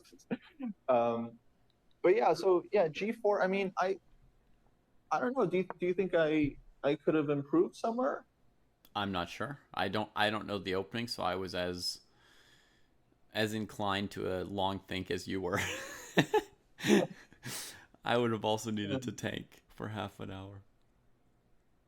Yeah, because knight c5, it's not the move I really wanted to play. I very much wanted to play knight b6 there, but I just couldn't find an answer to queen a5. Oh, actually, this is an interesting line. Maybe we could look at this. I don't know if you analyze this at all, but I thought queen a5 is annoying, threatening like knight takes b5 or knight e6 maybe or something like that. And then I thought queen c5 is a very tricky move. Jesus, into the face of that bishop. With idea, knight f5, bishop takes b2 check. Okay. So let's say king, Followed by knight c4 king on takes anything. knight c4. And then maybe you take the bishop on e3, not the queen on a5, just for added hilariousness. So if king takes b2, I'll take the bishop on e3. If white plays king b1, I go knight c4. Then the problem is I think white has... I think white has enough pieces hanging that I'm good. Yeah, let's see. Like takes. If they try and throw in bishop b4 to be tricky, you have knight c4, and then your guy on b2 is fine. And I always have like gf5 with tempos too. And if they play bishop d6, then exactly, you go gf5, and all white stuff is hanging. So I don't know. It's like really trying hard to make this work. It's like queen c5. I don't know what white does. I was thinking like bishop g1, then I go knight c4, queen e1, and I was like, I don't know. It's hard to figure it out. Oh man. So you didn't find a refutation of queen c5. You just couldn't fully believe it. I didn't see how it loses. I was pretty confident about the concrete stuff, but Here's a question about knight f5, right? Knight f5.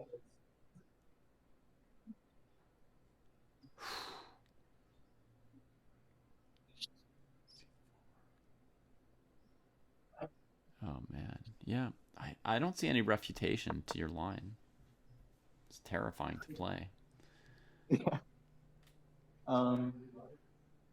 So you think if white has to go like bishop g1, knight c4, queen e1, I just pull my queen back or something? Sorry, give it to me again. Queen c5. Yeah, so I was thinking like bishop g1. Knight c4 is your plan. Yeah, knight c4, queen e1. Queen e1. And then white went back a bit, so maybe I just go queen c7 and just say I'm fine. I don't know. Yeah, so in theory, white's threatening what here? A knight move? Yeah.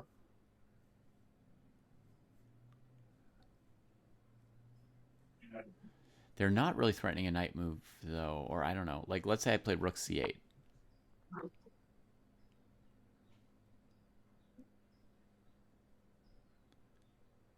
Knight f5. Bishop b2. Well, okay, maybe they're not threatening right away, but yeah, I guess I couldn't. I mean, seeing it, just took a look at I'm seeing it from white's perspective now, and it's like white's position looks pretty ugly. So maybe I should have just thought about it like that. Probably would have been. I don't know. It looks fine. I mean, and there's nothing like 100% like saying you can't drop back queen c7, right? I just don't even know if you need to yet. Yeah. Yeah, I guess. Yeah, I was just worried I would miss something at the end of this, like not really. Knowing what's gonna happen, and then I'll miss some b3 or at some random moment. But sure. Yeah, no, I probably was okay. I'm asking a horrible question now, whether you could just take on d5 while white's on the first rank. Horrible question. My point is something like knight b3, bishop b2, king b1, queen a3, leaving my bishop hanging on d5. And hoping that on bishop d5 I go back to g7 and it's mate.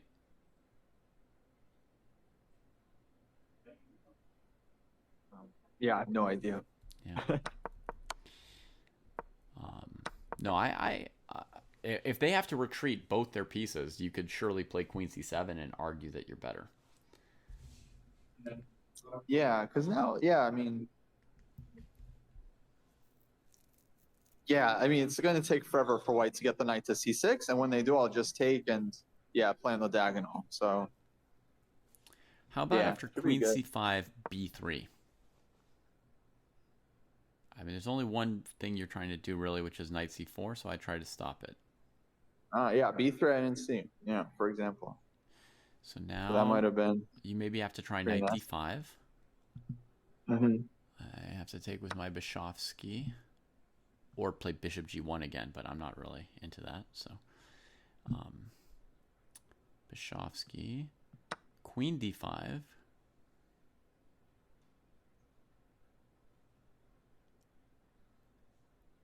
There's no reason to think black wouldn't be good here, I guess.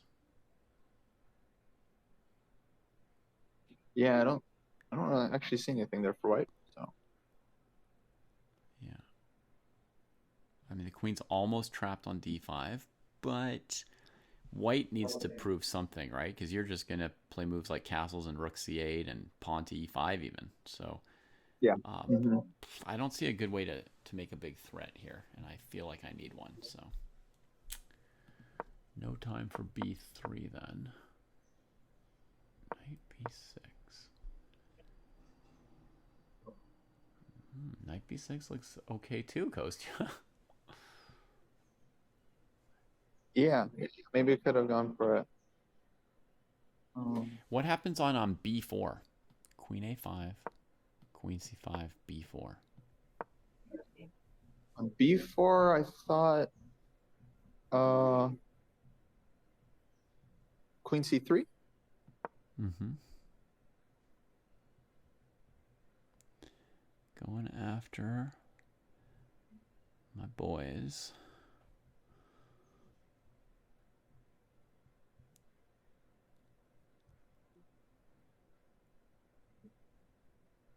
Yeah, okay, that's fine for you. Well, I don't know what else to do. I mean, if that knight gets to c4, it's kind of out of control for me. Yeah. Okay, maybe critical moments. And I'm also afraid that you're going to take on d5. Like, even if I play, like, if I play something like bishop f2 just to try and survive knight c4, then I'm kind of scared that you'll take on d5. Yeah. Perhaps with your bishop first.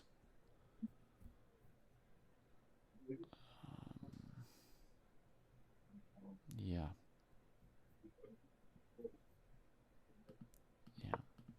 Oh, knight b6 looks pretty decent.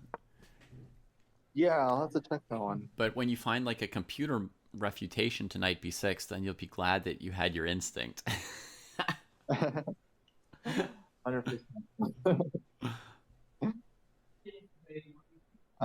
Actually, we were wondering a bit. So after I go e5, yeah.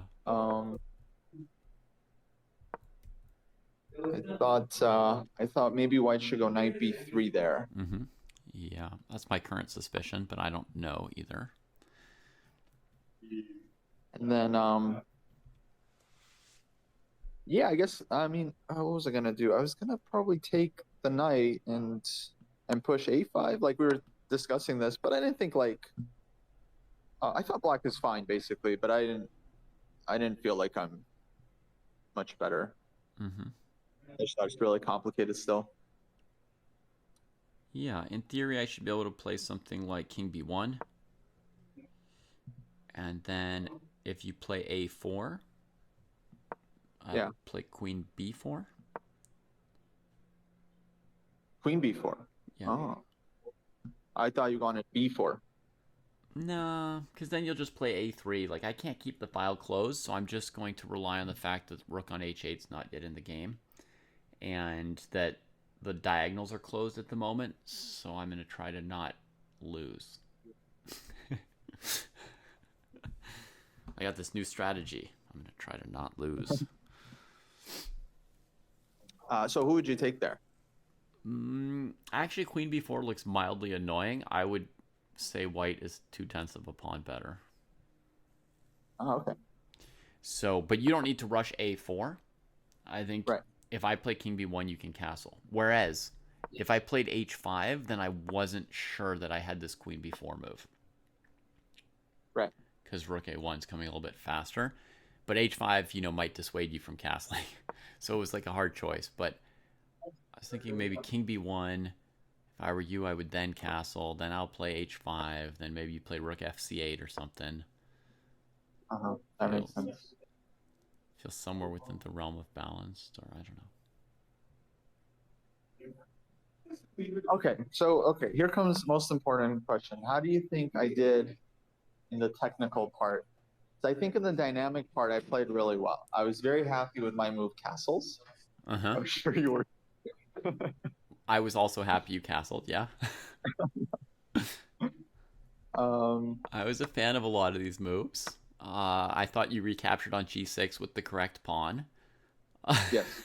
I calculated an FG variation that was more for the crowd than for anything you would play.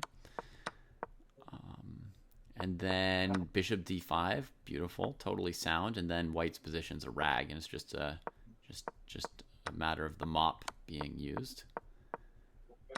Yeah, well, okay, I guess bishop d, like, when he played queen b6, that was kind of a tricky try, like keeping the rook pinned.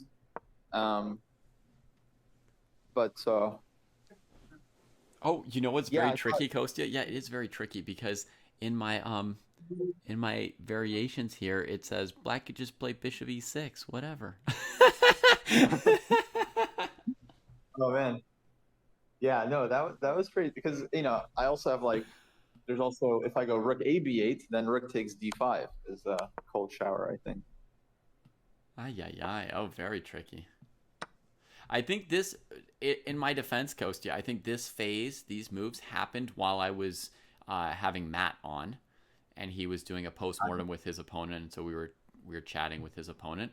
So, yeah, I didn't appreciate this rook b8 moment properly. So it's all good. So, I think I found the right move. So you get off the file, get your bishop to safety, then you get back to it with your queen. And there's the back rank. Finally defended enough times with queen c8. I get it.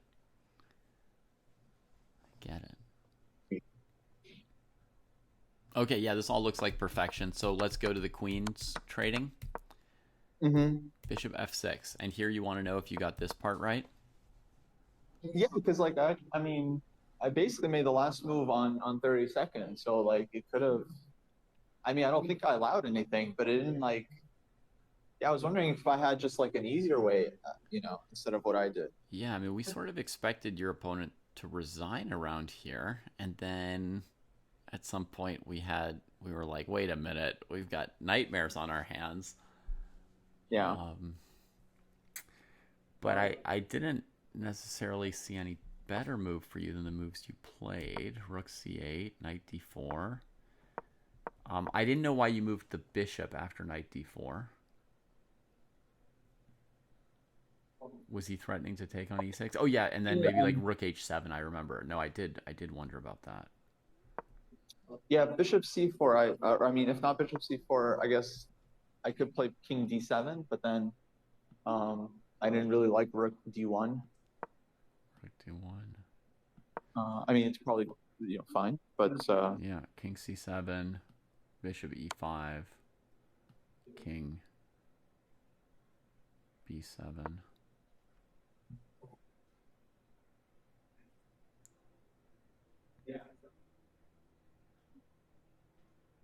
Okay, sure. It's probably okay. Bishop c4 doesn't look bad. Now knight f3.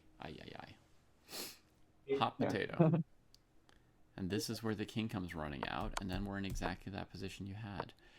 How about king c7 after knight e5? Yeah, I played weird move king d6, right? Right, so king c7, rook h7. Yeah, king d6 was the first sign that, like, wait, like, Kostya's still working, like, because he didn't play the obvious move, right? So, like, what's going on here? And then we, like, went back to being alert. Yeah. Yeah, and I did find that rook h7 probably, like, wins this pawn, right? Yeah, one of them. Are you thinking I should just give g6, right? Because it just doesn't matter? Then I think I played king b6 when we were watching the game here. King b6. Oh, okay. So knight f7. and then take the knight. Knight f7. Then I found a crazy move which might not work, but rook c7.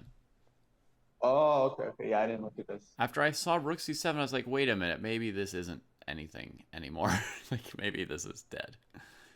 Yeah, I mean, if you can't even take on a 7, then yeah. Like weirdly, he has bishop d4, maybe king a5 only move, bishop c3, but you've got b4. I mean, there's just no way this isn't that he's gonna mate you with one bishop. Like, Yeah, okay, cool. Yeah, I just felt like it should have been like way easier, because like there's up 3 pawns, his king's on e3. yes. Like, how about normally you give a rook for this. Yeah. Right, like normally you'd have these pawns, but you'd be down in exchange at this phase. Like you wouldn't have your rook on a8, and you'd be trying to win this endgame as black or something. Yeah, exactly. Yeah, maybe maybe just king c7 to b6 does this part here. With that in mind, yeah, king b6 is right.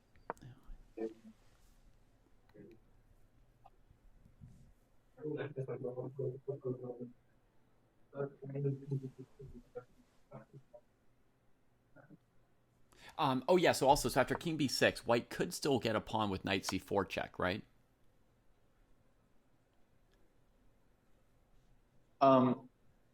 Wait, knight c4, and rook f7. Yeah, knight c4 check and rook f7. And splitting the pawn. Right. And I played bc4, rook f7, c3. But c3, okay, that's probably too fast. And I thought, like if white really had compensation, it'd be like rook g7, g6, which is obviously not happening against that c-pawn. Right. But also, like, it's not even clear that their king or bishop can get to c1 in time. Like, you might already have a queen here. Right. Like, I don't actually see a single piece that gets to c1 in the next 2 moves. Yeah. Okay. I'm often very, like, structuralist. Like, when I'm winning these things, like, I'm trying too hard to keep my everything perfect. So, like, I could show my opponent, look, I've got 2 connected passers and, like, an outpost over here, and right? But somehow taking and splitting your pawns here seems to sort of help get it over with. Yeah. Cool. Okay. Then I think, once we reach the time control, I calmed down. I realized that it's all, I'm just kind of getting out. King is going to like b7 and stuff. What would you have done if he played knight d7 check instead of bishop e7? We had more trouble with knight d7 than bishop e7. Oh, really? Let's just say king c6. Right. Then we were going to now play bishop e5. This I didn't see. Because the knight's kind of holding your king in. Yeah. The first Maybe move... I go like... Yeah. Oh, yeah. What's your first instinct? My first instinct is like b4. b4, making space, huh? Good instinct. Yeah. You might have been able to make it work. My first instinct, I mean, I would never have played it because I saw it pretty quickly, but my first thought was like, could we just play rook d8? I guess it's not my instinct, it's like my order of operations. I'm like, what if I just play rook d8? Well, rook d6 check, and basically you're mated. Like, we couldn't find anything that's not checkmate after this. You know, king b7, knight c5, that's mate. Against king c7 there's rook a6 check, forcing the king back to c8, and rook c6. It's heinous, but your b4 move, that could do it. b4. Yeah, it's like white's trying to mate you. They also get access to knight b6, winning back in exchange, but I guess it's not enough to save the game. But yeah, no, I mean, could have definitely could have gone wrong. I mean, very important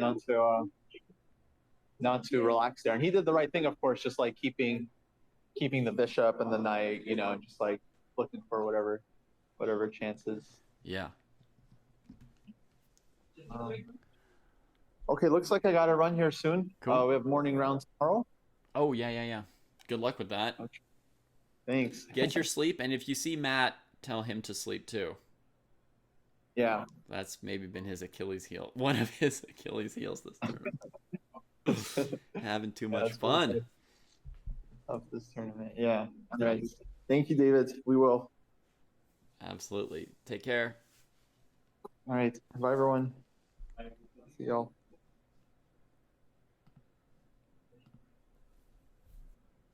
All righty. So, very nice treat. We got to have Kostya pop in, got to hear from him just as I was about to kill this broadcast. Where can you see plans for a group of dojo people playing tournaments together? I don't know, Yellow.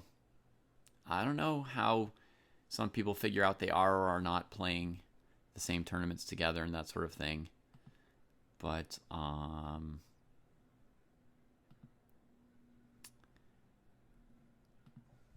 maybe in Discord, or I don't know. Maybe people chat it up like that. Anyway, I gotta go run. I gotta try and, well, I can't run. I have to leave quickly because I have to try and do a little rehab on my leg here before the kids get off school. So cheers, everybody. Have a great one. And Kostya will have somebody else covering the last round tomorrow. But note that I think it's probably at 2 a.m. Pacific time / 10 a.m. in Portugal.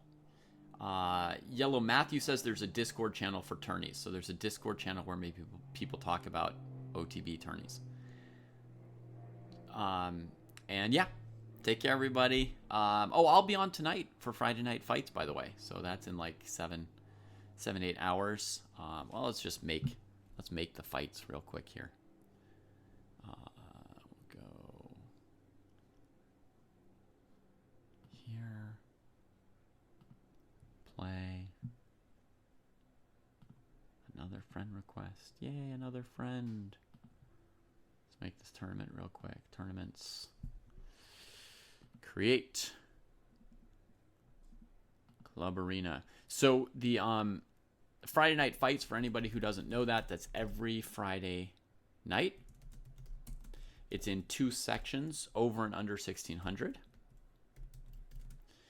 And the time control is 45 plus 30 for the under 1600 and 90 plus 30 for the over 1600s. So it's a classical game. The understanding is that you play 1 round, give everything you have to one game. I do commentary on it as if it were the Sinquefield Cup. So I watch people's games, say what I think. At the level of the players, if they're 800s, I don't comment move by move the same things I would say for Fabi and Wesley. Chess Dojo, Friday Night Fights under 1600, time 8 p.m. tonight. 45 plus 30, that one looks good. Let's make it. Got it. Go into Mubots, put it into fights.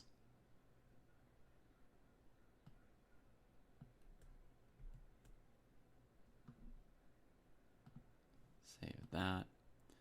Close this one. Make the next.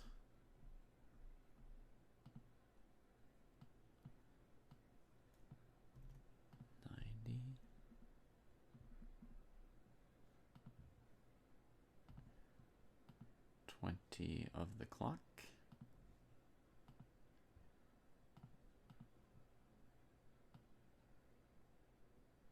90, 30, 1 day, and a title. Friday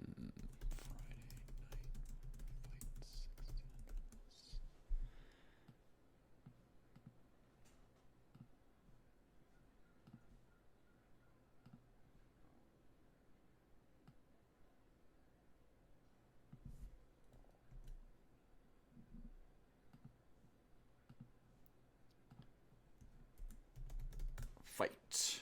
That works, yeah. Those aren't chess books, actually. They're just like books. My chess books, I don't have that many, but they're in my bedroom.